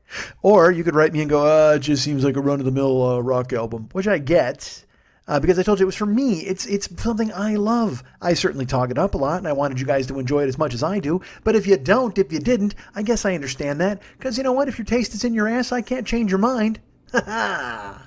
Holland, 1985. What if I gave away an album a week, but you guys had to review it? I may actually give you homework. I was like a weird... it was an introduction to undiscovered metal class. And I sent you guys albums and you had to fucking do it. Ooh, who's this? Or actually just music from my youth. Ooh, Off-Broadway? Okay. I already gave you Darling Cruel earlier in the show. Go ahead and listen to that song and review that. I'm sure that's on YouTube somewhere. Climbing into a YouTube hole. But thank you for everybody who reviewed or mentioned the Holland album. Like I said, some of you liked it, some of you did not. Some of you have yet to review it because you probably haven't even listened just yet. But if you listen, that'd be great. And some people emailed me the reviews. They wanted to keep it quiet. They wanted to keep it under wraps, under their hat. They don't want their just in case Badio happens by the Jokers page. They don't want to go, well, I don't want Badio reading that I didn't think much of his songs because that would be mean. And we can't be mean to the Badio. That's the man, for fuck's sake. That's our guy. That's our hero. That's the fellow that we all love. Badio. Badio is a sad salvation. That's an Elvis Costello song, one of my favorites. I was standing... All right, never mind. The radio advised... I can't do Elvis. Costello or Presley. Actually, this is a legendary show. I think I actually did Elvis Costello and Elvis Presley in this show. One less white girl. All right. Oliver's Army is here to stay. I've done UFO. Look at all the singing I've done for you fucking guys. Take it and run with it. You don't get a lot of... Because there's not a lot of singing. There's not going to be a lot of podcasts singing. Are there any musical podcasts? Not podcasts about music. But what if I wrote like a fucking Rocky Horror podcast and everybody sang? Well, first of all, I'd have to fucking cast people because I'm the only guy in this one. If I'm singing, forget it. That thing's a fucking whiff. Maybe I sit down and I do that. Maybe I script out a musical singing podcast. Would you guys listen to that? Like a Singing in the Rain, but only in podcast form? Stupid. Nobody listens to that. Of course they wouldn't. Why would they? Folks, as I mentioned to you, I'm on all of those different places that I've just described. You want to go ahead and know where Art by DMH, all those fucking guys. But look, let's talk about this for just a second, because I didn't mention it last week. I mentioned it a couple of weeks ago. Did you know that I'm on... and by the way, people also... I think I said someone should send me emails at Schmitty Call Me. And a few guys, a Jason, a Brett, these people wrote me and they're like, hey, man, you should totally get on board and call me again. So these people want to be called. And I'll call them eventually. It's just a matter of when. Because I don't look, again, I need a producer because I don't fucking have any idea what I said. I don't know what I told you guys to do. I remember the Holland album, of course, but I guess I told people that I would call them if they sent me a phone number again. I got to stop saying that shit. Because then there's just people out there floating around in the ether and they start contacting me at 3 a.m. and I'm in a fucking yawn now. God damn it, sorry. But why are you contacting me at 3 a.m? That's not good. That's leave me alone. Although I'm probably up watching Mannix. There was a good Mannix on yesterday. See, earlier in the show I told you that I don't watch Mannix anymore, but I had to because someone tweeted. There's this girl named Quinn Sutherland who's on Twitter. Makes me laugh every day. She's funny and smart, and I like her. I've never met her, but I like her tweets. And she wrote that she goes, I'm up, and I might have to live tweet this Mannix because Rip Torn is a gang leader. Now, she wrote that at 11:30 my time. It wasn't even on until 2 a.m. my time, so you can goddamn right I hit record, and I watched Rip Torn in one of the most brazen escapes I've ever seen in my life. He said there was a body in the hills, and then a fucking fake helicopter transported Rip Torn. These guys were dressed as guards. Fuck you, yawns. And they were going to go ahead and kidnap Mannix, and then they brought him to this house, and then there was a little kid there, and a grandpa was in on it. Fuck, I don't want to give away the plot. Spoiler alert for Mannix. But Rip Torn was damn good in it. He's a badass. And he's dead. I'll hang out with him in heaven. And he's intact. He's got his whole body. And that's why I said, again, you have all the power of attorney. If I die, you got to make sure that they keep me intact. So I show up wherever, heaven, hell, whatever, fucking Krishna, whoever. I don't know. That's not a place, right? That's not an address. That's a guy. Still, folks. So what was I? So there's this thing called Cameo. I forgot to mention it last week. I had a listener. He's like, hey, dude, I tried to get it and they want a password. I got to be honest, man. I don't know how Cameo fucking works. I tried. I dicked around with it myself. But there's an app called Cameo. And if you want me to make fun of your brother, this is the app you download. If you want me to tell your mom she's beautiful on her 80th birthday, this is the app you download. And it costs you like a crisp 20. That's what I'm charging. And you know what I've made so far? I have made $1 because nobody out there is like, I don't want you to make fun of my brother. Nobody's like, I want you to tell my mother she's beautiful. It's nobody's 80th birthday. But still, the point is Cameo exists and you can have me roast somebody or say hi to somebody or just have a conversation with somebody, whatever the fuck you want. Go ahead and pay me to do it. Get the Cameo app, download it to your phone. Look up Mike Schmidt. And I'm there. I haven't put up a welcome video yet because I don't know. Because again, I should just tape this show and put it up there. An hour. You think anybody interested in like an hour and a half or oh fuck, we're way past an hour and a half. And a 2-hour welcome video. You think that would make people and cut this up in chunks? You know what? Send somebody the chunk where I'm talking about the polka the king. That'll tell your mother she's beautiful at 80, and then tell her to send me $10,000. And then eventually I'll get into a prison. And there'll be a guy out there with a cat of nine tails with a fucking razor blade on the edge of every one of them. That's actually more of a BDSM thing than a jail thing. I don't think they give fucking cat of nine tails and flogs or flails to prisoners. Because those guys are having enough trouble making Pruno, right? They're trying to make toilet fucking wine. Nobody's going to make a cat of nine tails out of fucking 10 belts. Because, well, one of them's the handle. You can't use 10 belts. 9, it's cat of nine tails, motherfucker. I just said it. It's in the title. Why are you using 10? All right, so here's the deal. Go to Cameo, download the app, find it in the App Store, whatever you have, Android or iTunes or whatever the fuck you use. Apple, fuck. I'm sorry, I'm trying to fight it through. Yeah, I was worried about my fucking laptop going to sleep. Look at me, ready to nod the fuck off. I went to the gym and hit it fucking hard today. I apologize. It was deadlift day. We were deadlifting and then doing fucking bent over rows and fucking hammies, hamstrings, and it was a rough one. I won't lie, it was a rough one. What else did we do? Bent over rows, and then that, and there was what was paired with the other? I don't know. And chest, just fucking rows, actual rows. Bent over rows when you're standing up and you're pulling a barbell. Like I use a 60-pound dumbbell and I pull it up to my chest, 15 and 15 with each hand. And then with the actual rows, you got like 150, and you're just pulling it to your chest 15. Well, you don't care about my fucking workout. Last week I told you how I take a shower. This week it's my workout. Nobody gives a fuck. The point is, go to Cameo, man. Download that, and I'll tell your mom how I work out on her 80th birthday. She wants to hear about some bent over rows. I can go ahead and I'll say it real slow so it's sexy for her, so she imagines me, old timey strongman body, bent over and doing some rows with a 60-pound dumbbell. Oh, your mom is I'll tell you, here's exactly what your mom's gonna do. She's gonna fry out her Jazzy because she's gonna come so hard. It's gonna happen. She's gonna come so hard, she's gonna squirt into the motor, and your mom's Jazzy's gonna go off a cliff. But she'll be saved because her love and her sexual hormones will float her out of that Jazzy just at the last moment. All right, your mom's almost like Rip Torn and Mannix. He actually died tumbling from a helicopter. I've given away the end of it now. Now you don't have to watch it. All right, the point is, go to Cameo, get the app, hire me to tell people they're beautiful, hire me to tell people they suck. Regardless, it's going to cost you $20 either way. But I'm happy to do it. Whatever you need from me, I'm on deck. Go to Cameo, and while you're there, peruse the other people. Because like I said, it's a bunch of YouTube superstars who will say mean things to you. And look, this is what we've come to. This is what this world is. All we want now, all we aspire to, is to have YouTube superstars tell us we're dicks. Then why not? And just below the YouTube superstars, that's where the podcasters come in. And that's where you find Mike Schmidt, pounced behind a shrub, waiting to make your mom squirt into a Jazzy motor. All right, so do that. Go to Cameo, download the app, and then hire me to do something, because why not? You want to be an Uber driver? Why wouldn't you, right? Use my code. Well, first of all, Lyft. You want to be a Lyft driver? Use my code. It's all caps. Mike 720057, MIKE 720057. Use that if you want to be a Lyft driver. Use that if you want to take a Lyft ride for the first time and get a little discount and make me a little something, something.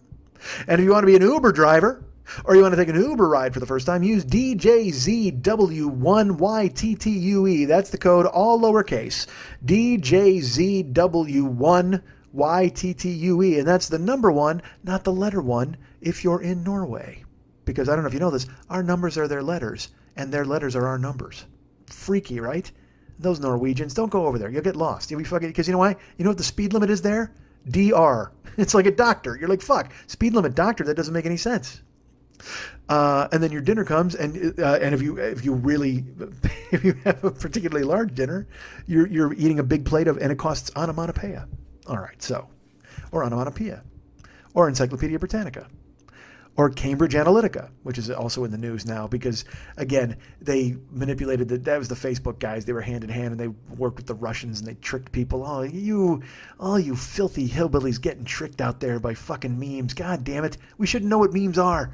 Just end it. Just shut it all down. You know what we need? We need fucking Kim Jong-un to send over a fucking EMP and just disable all of our communication. So we got to go outside and actually talk to one another again and see if we can build this country back together face to fucking face, not through goddamn computer screens. Yeah. All right, so what did I say? Cameo exists, the app. Uber and Lyft are out there if you want to do that. We've got sponsors, folks. Again, as you always know, our friend Jerome over there at getthebutters.com. Use the code 40YOB to save some money. Butters, balms, lubes, bombs, masks. I shouldn't say bombs because we've had a tough time in our country for this. I don't know if you know this, folks. There's a white guy out there bombing people. And, well, not anymore. He blew himself up. But because why wouldn't you do something like that? And apparently he's got a manifesto, and it turns out he was frustrated with his life. What? You can't be serious. This guy, a 21-year-old white dude who was homeschooled, he seems angry for some reason? What a shock. Yeah, that'll happen when your mom puts you in fucking detention because you wouldn't eat your egg salad sandwich in time to learn fucking algebra.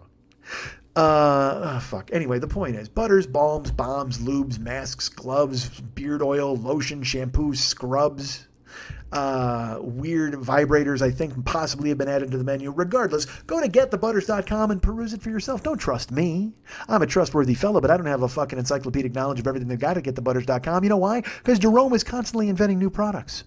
But go to getthebutters.com, use the code 40YOB, save yourself some money, get yourself some stuff, make Jerome happy, warm him up over there in Michigan as the spring is not sprung just yet, but the man is shivering in the snow and he wants to know that you guys are on board and buying all sorts of soap from him so he can go ahead and take that paper money and throw it right into the old fireplace and stay warm up there in the mitten. The Paranoid Strain also sponsors us. They're cool. They're another podcast. Now, they have an episode up right now, as we've talked about with chemtrails and things like that. But if you've listened to that episode, and I'm willing to bet you listened to it 4 weeks ago or 3 weeks ago when I first told you about it, because why not? You people are like that. You're good like that. But remember, he's got a YouTube channel. He wants you guys to sign up for that as well. If you can go ahead and do that and possibly get him up over 100 followers, because then he can get his own custom URL. That's the Paranoid Strain, hosted by our friend Fearful Jesuit. And he's a cool guy, really a nice person. And go ahead and write him and tell him you love me and you love his show because of me. Not because of me. Tell him I told you to call him and tell him how much you love the show because you told me how much you love it. Don't lie. Because again, I'll tell you this. If you listen to it, you won't be lying because you'll listen to it and you'll go, fuck, this is a great show. How do I get in touch with Fearful Jesuit? And then you'll find out a way, and then possibly, you know what, you could even be on the air. If you call him, they might use your voicemail. They might do something like that. He might incorporate you in a way where he's using you on the air because that's what Fearful Jesuit likes to do. He likes to get people involved in his Paranoid Strain web. And then eventually you're on his YouTube channel, and then you're not only a subscriber, but you're actually an attraction. That's you. It's like a human zoo. He traps your voice and he keeps it in a pet carrier made out of human bones, as I mentioned earlier in the show. So, go to the YouTube channel for Paranoid Strain and become a subscriber. Costs you nothing, man. MikeSchmidtComedy.com exists. That's our website. You can go over there. You go to the Joe Business page. We've got live downloads available. We've got the Heroes album. We've got the Word Pimp Schmitty and the Misanthropic Gangster album available for you.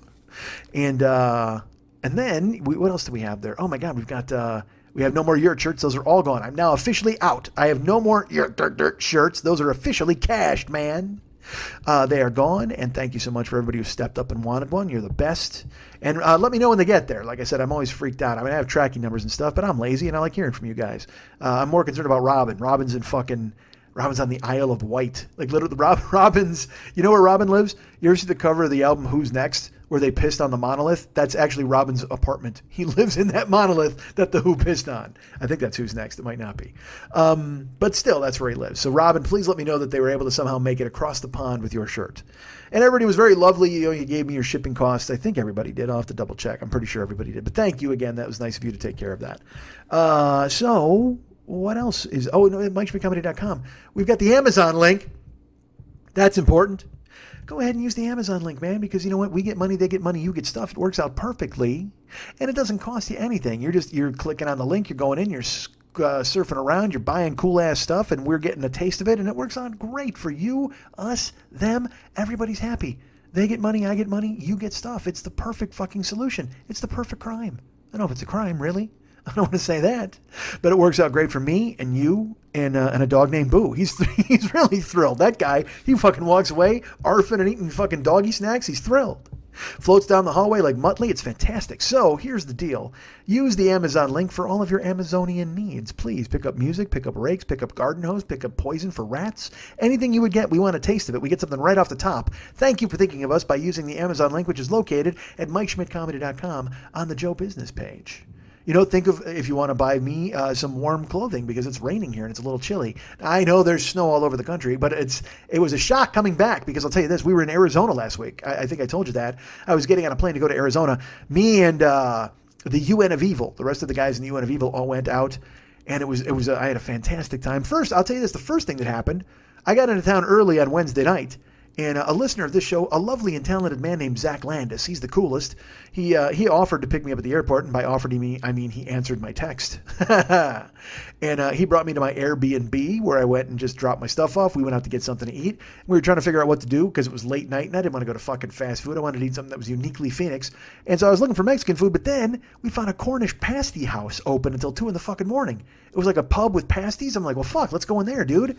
So we went to a pasty joint.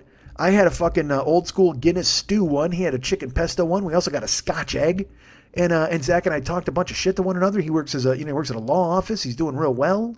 He was in Japan for 3 years, so he's fluent in Japanese. And I told you, he was telling me, I would love to go to Japan with you at some point. I was like, dude, I'm on board. Anything. But it was so cool. And again, this is something I want to do. Like I said, I'm going to do more of this.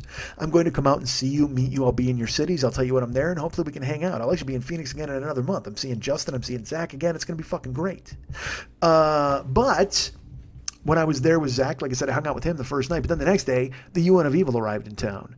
It was Evil Dennis and Mex and Ock and Woj and Jimmy O and Chris B and Kenny B. Let's see. Chris B, Kenny B, Evil Dennis, me, Mex, Woj, Ock, Jimmy O, and E-Man. The E-Man was there as well, folks. I don't know if you know the E-Man. He was there.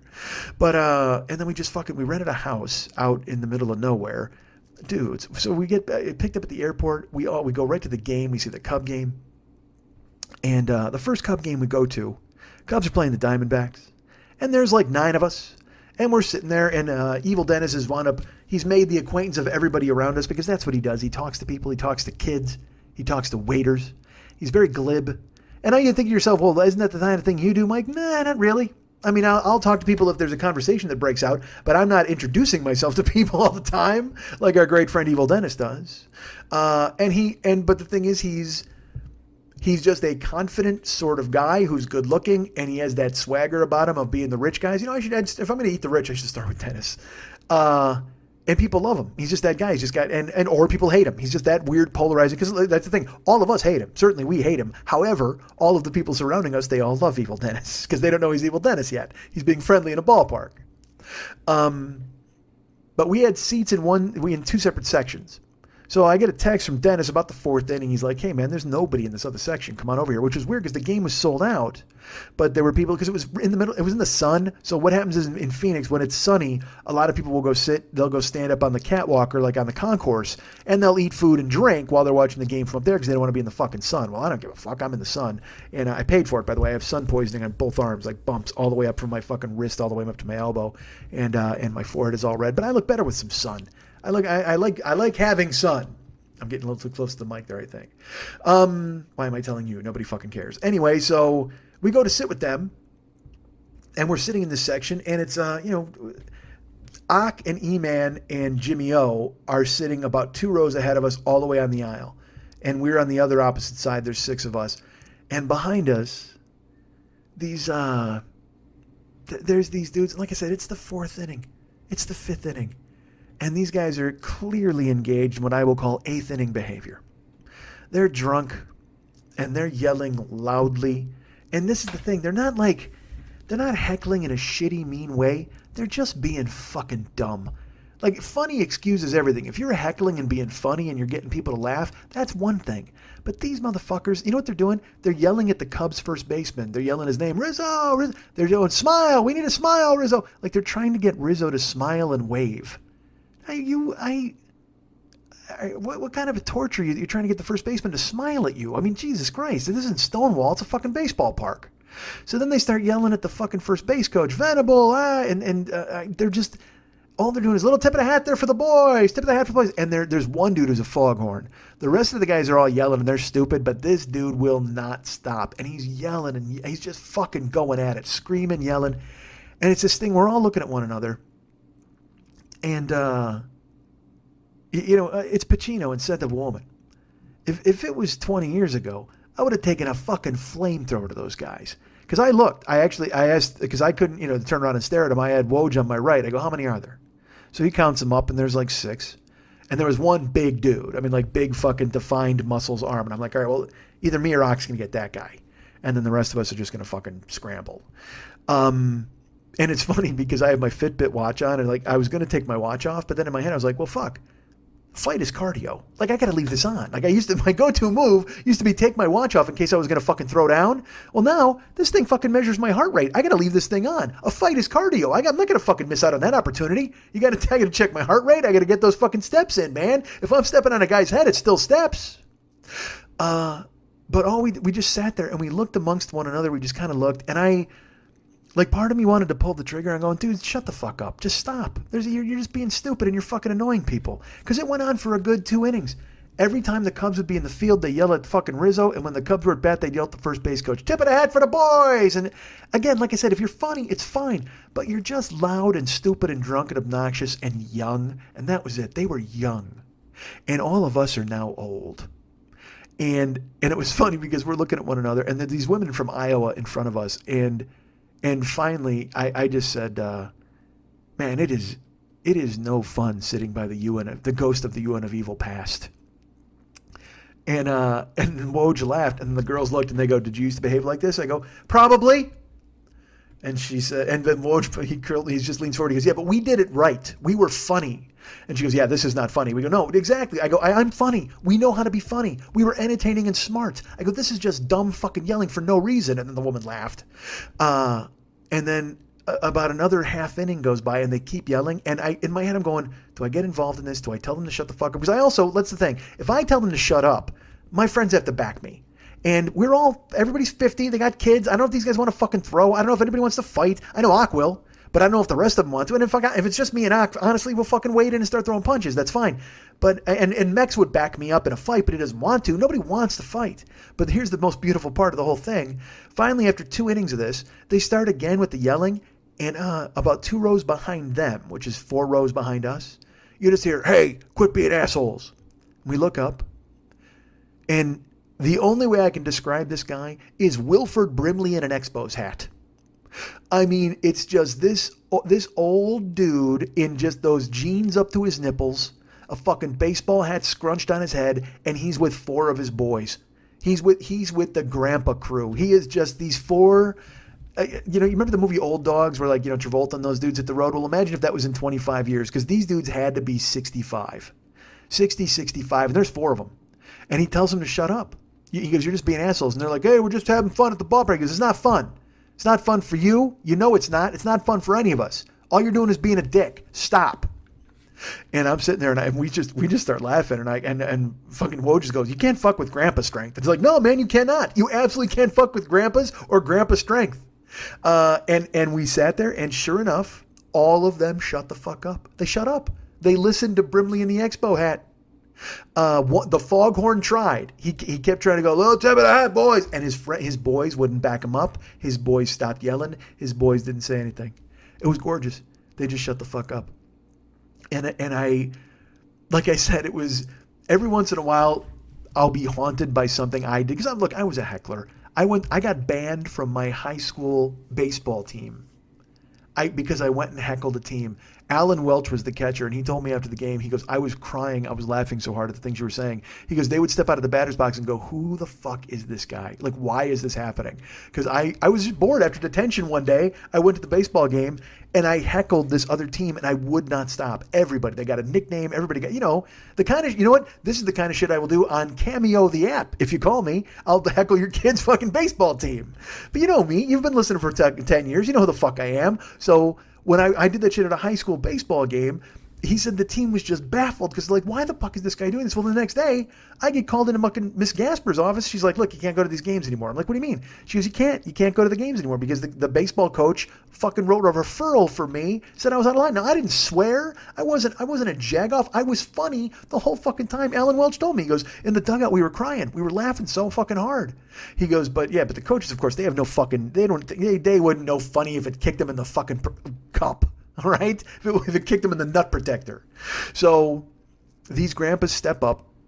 They tell these guys to shut up. And I was relieved because I wanted to do it so bad, but at the same time, I didn't want to get my friends in a fucking pickle where they had to throw down with me. Because I don't want to be the fucking wild card all the goddamn time. We're there to have a good time too. It's the first day. We haven't even been to the fucking house yet. All of our luggage is still in the car. The last thing I need to do is get thrown into the fucking paddy wagon and taken off with my laptop in the sun. So like 2 innings go by, we get to like the 7th, and they start again. And they start, it's not real bad, but the Foghorns got one guy who's jumping in with them. And they start yelling, and there's some grumbling from the old guys, but it's not constant like it was with every fucking batter every minute. But they're doing it with more frequency. And I looked at Woj and I'm like, dude, this is just, I don't fucking understand it. They got told to shut the fuck, and then I turned into me. Mike showed up. We always talk about that.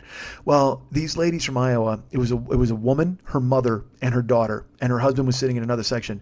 They were crying. They were laughing so hard because I was just like, you know what? I just want to go up there and stomp them. Seriously. Like, I don't even want to fucking ask them to stop. I just want to go up and slap them in the fucking face and see if they do anything about it because these guys deserve to die. They deserve to die right here today, and I'm ready to do it. This is the hill I will fucking die on, and I don't care if you guys back me up or not, but I just want to eat this guy's fucking heart. And these women are laughing so hard. They're like, please do it. Please. We would love it. We want to see it. They're just awful. And we laughed.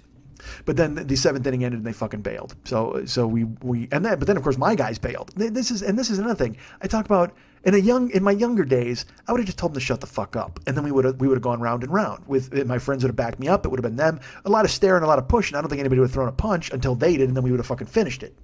But we're old now. We're 50. Some of my friends are 52. Everybody got kids. Dennis is retired. He's rich. You know what I mean? He doesn't want to fight anybody, go to jail. But he would. Absolutely. I would tell you this. Again, all of my friends would back me up. I just didn't want to put them in the position where they would have to fucking back me up. But my friends left the game. They're like, all right, let's take off. I'm like, it's spring training. And they're like, yeah. I go, we came for a spring training trip. We're watching the baseball. And Kenny B and Chris B are just like, well, we'll stay. And I'm like, all right. Once we part ways, they go to the house. And then we get to the house and there's dudes, we rented this giant compound. We're already deciding that we're renting it again next year. This is going to be a yearly event on the same dates because it was so fun. I needed it. I needed so badly for this to happen. I needed to go and hang out with my friends. I needed a trip out of town. I needed to just hang out and eat Doritos and fucking laugh. That's all I wanted to do because I sit in my apartment by myself and I don't interact. I don't do anything. We play poker once a month and then that gets fucking canceled. I mean, I just want to hang out with people. I want to fucking, like I said, dude, I'm talking about getting a Boston Terrier and traveling the world and solving crimes. I mean, I got to get the fuck out of these 4 walls. And to go for 4 days with the guys I grew up with who I know will fucking laugh and I can make laugh and we'll crack up. It was the best. It was the best ever. This house had a fucking pool table. This house had a ping pong table. It had cornhole bags out in the fucking backyard. It had a pool and a hot tub. Had poker chips with a deck of cards. And I'm like, dude, we're just gonna fucking hang out. We're gonna and they filled the house with food. But here's how much of a child I am. I'm so stupid. Dennis is like, yeah, because last year we all went shopping.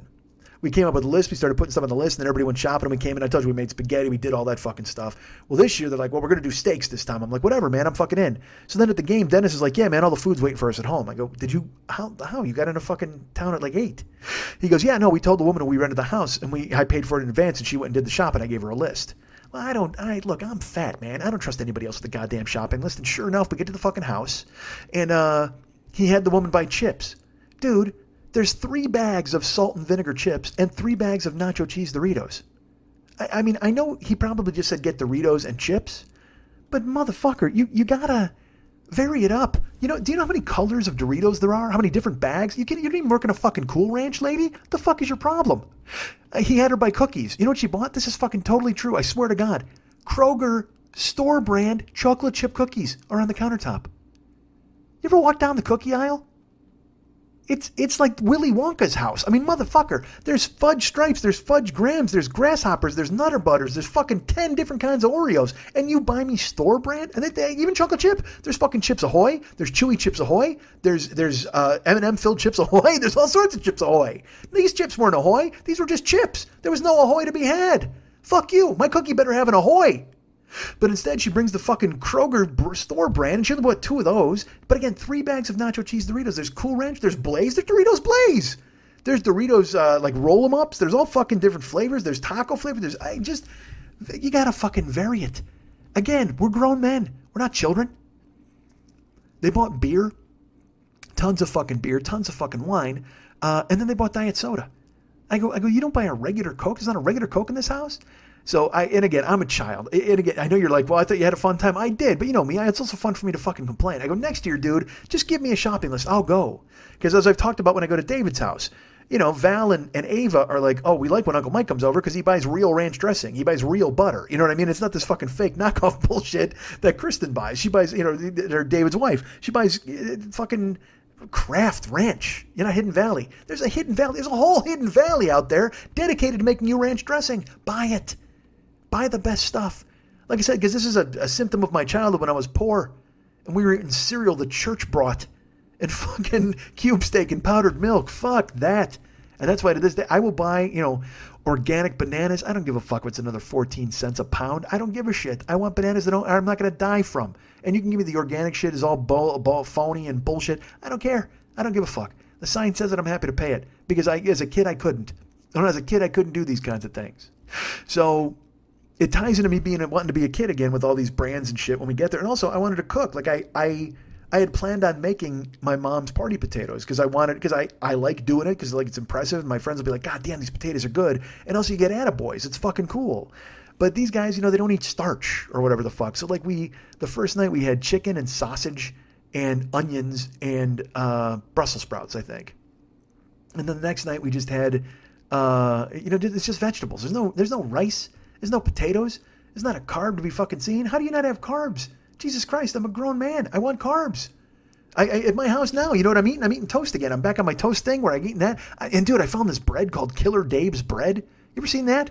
Killer Dave's bread. It says it right on the bag. This is the fucking craziest thing of all time. Killer Dave literally was in jail. This is a guy who was a felon. He's a convicted felon, and now he makes bread. Like, and the story's on the bag. It's like, hey, Killer Dave was in jail. He served 15 years for a heroin conviction, and now his brother's giving him a job in the bakery, and then they hired all felons. Like, they decided that Killer Dave was doing so well, they do it under the guise of, hey, we're helping these guys once they got out of prison. I got news for you. I just watched a show where a rapist played tic-tac-toe on a guy's back with a fucking razor blade shivved toothbrush. I don't want that guy making my sweet rolls. Okay? Fuck you. Put your felons back in jail or let them go somewhere else. I don't want bread that tastes like rape.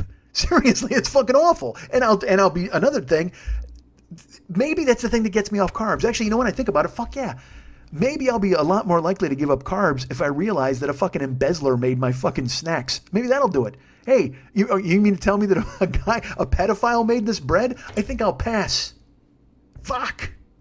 But still, it was damn good bread. Tasted good. I mean, but it also tasted like whoa, and guys who've lost chunks of their life to mistakes. But I don't give a fuck. Wasn't me. I don't have to go to a goddamn jail cell. And also, let's be honest, who are we going to trust? The felons. Because when they're not carving up polka masters with razor blades, they're plotting the perfect recipe for a challah bread. Why not? So maybe I trust Killer Dave more than I thought. But still, there's no carbs in the fucking house. And also, then the first night, we're watching NCAA tournament. We're fucking laughing. We're joking. We're goofing around. And then dudes go to bed at like 9:30, 10 o'clock. Games end and guys go to bed. And I'm sitting there, I'm like, who the fuck's, why, what are you doing? You know why? Because we're old. It's funny to see it play out that way, but my friends and I, you know, we're old. And my life is different from theirs. You know, they get up at 6 o'clock. They had golf foursome dates. You know, they had to be, their tea time was 7:44 the next morning. So they had to get up.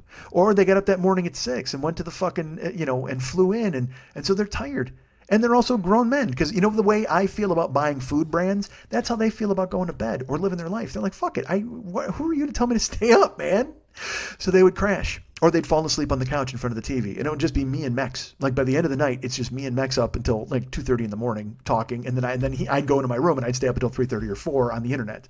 But it was funny to see my friends become old. You know, in the ballpark, we didn't fucking throw down with those guys right away because we're old, man. There's no reason to fucking fight. You learn as you get older. And then at the house, well, there's no reason to stay up. And also, I would tell you this, you know, the games ended. There was nothing to do. There was nothing on. I would try, like, with the game, it ended like 9:30, 10, and I'd be like, all right, let's play poker. And the guys would be like, man, we're going to bed. Because I thought we'd play poker all night. I thought we'd gamble and have fun and just, it would be the best. But the guys were like, nah, we're crashing. It was so funny to me to live in that instance where all of my friends were old. All of them were making the old guy decision, except for me and David, because that's our lives. I mean, I can record as late as possible. I can call David 3 a.m. He'd pick up. I mean, he might be pissed that I called him, but at the same time, I know he'd be up. But my other friends, they live normal lives. And it was interesting to see through the prism of, man, we're getting old. It's not like it used to be. But at the same time, that makes you really appreciate the time we got to spend together. You know, we were there Thursday, Friday, Saturday. We all left Sunday morning. The next day, like I said, we made steaks on the grill. We watched basketball. We watched buzzer beaters. You see, and you're fucking screaming and yelling. We had a bracket fucking pool. We all put in money. God, I miss it. It was just a testosterone weekend, but also fucking laughing and fun and funny. We went to baseball games. And I mean, I want to go to all, and it's so funny. Next year, I want to go on Tuesday. I want to go on Monday. Like I would go for an entire fucking week. And I don't give a fuck if they went to bed at 7:30. That would be fine with me. But to watch the tournament all night and watch baseball games, it was gorgeous. And it made me happy. And I needed it so fucking bad. And I had a great time. And I can't even wait for fucking next year because I looked forward to it this year. And it was even better than I thought it was going to be, other than the fucking Kroger store brand cookies and fucking no carbohydrates. I should tell you this, you know, Chris and Kenny came in and they're like, why is there no fucking soda? So they actually went to the liquor store and they picked up like a 12-pack of Cherry Coke. They brought a bunch of water. It did get rectified. And then Kenny went and bought Oreos and stuff. It was like we were able to make it work. And it could have worked anyway with the Krogers. It doesn't, I mean, that's just me. That's my own weirdness. That's my 10-year-old boy in me who doesn't want to be told what he can and can't do, and he wants to go ahead. And also, I have that weird thing is, you know, I want to take care of people. So I wanted to make a cool ass, like a jalapeno slaw or something, just so the guys would be like, yeah, man, remember when you made that fucking jalapeno slaw? Which is weird. I know that you would want that fucking kind of kudos from your friend, but I'll tell you what, that's how old I am. I would much rather have them go, hey man, you remember when they made that jalapeno slaw? That was fucking delicious. Than when they went, hey man, you remember when you punched that guy with the foghorn voice?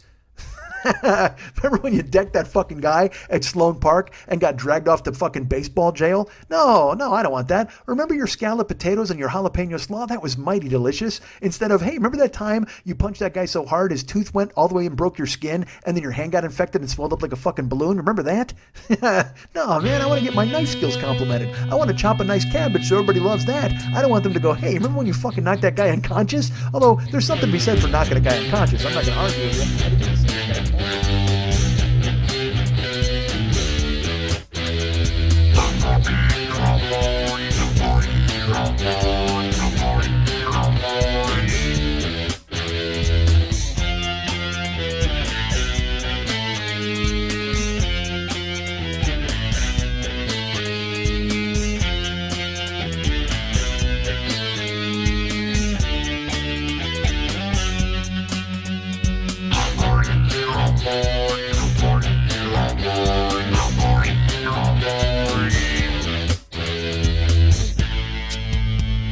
There's nothing lonelier than being trapped inside yourself.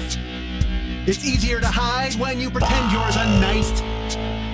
Women love a guy with a giant neck.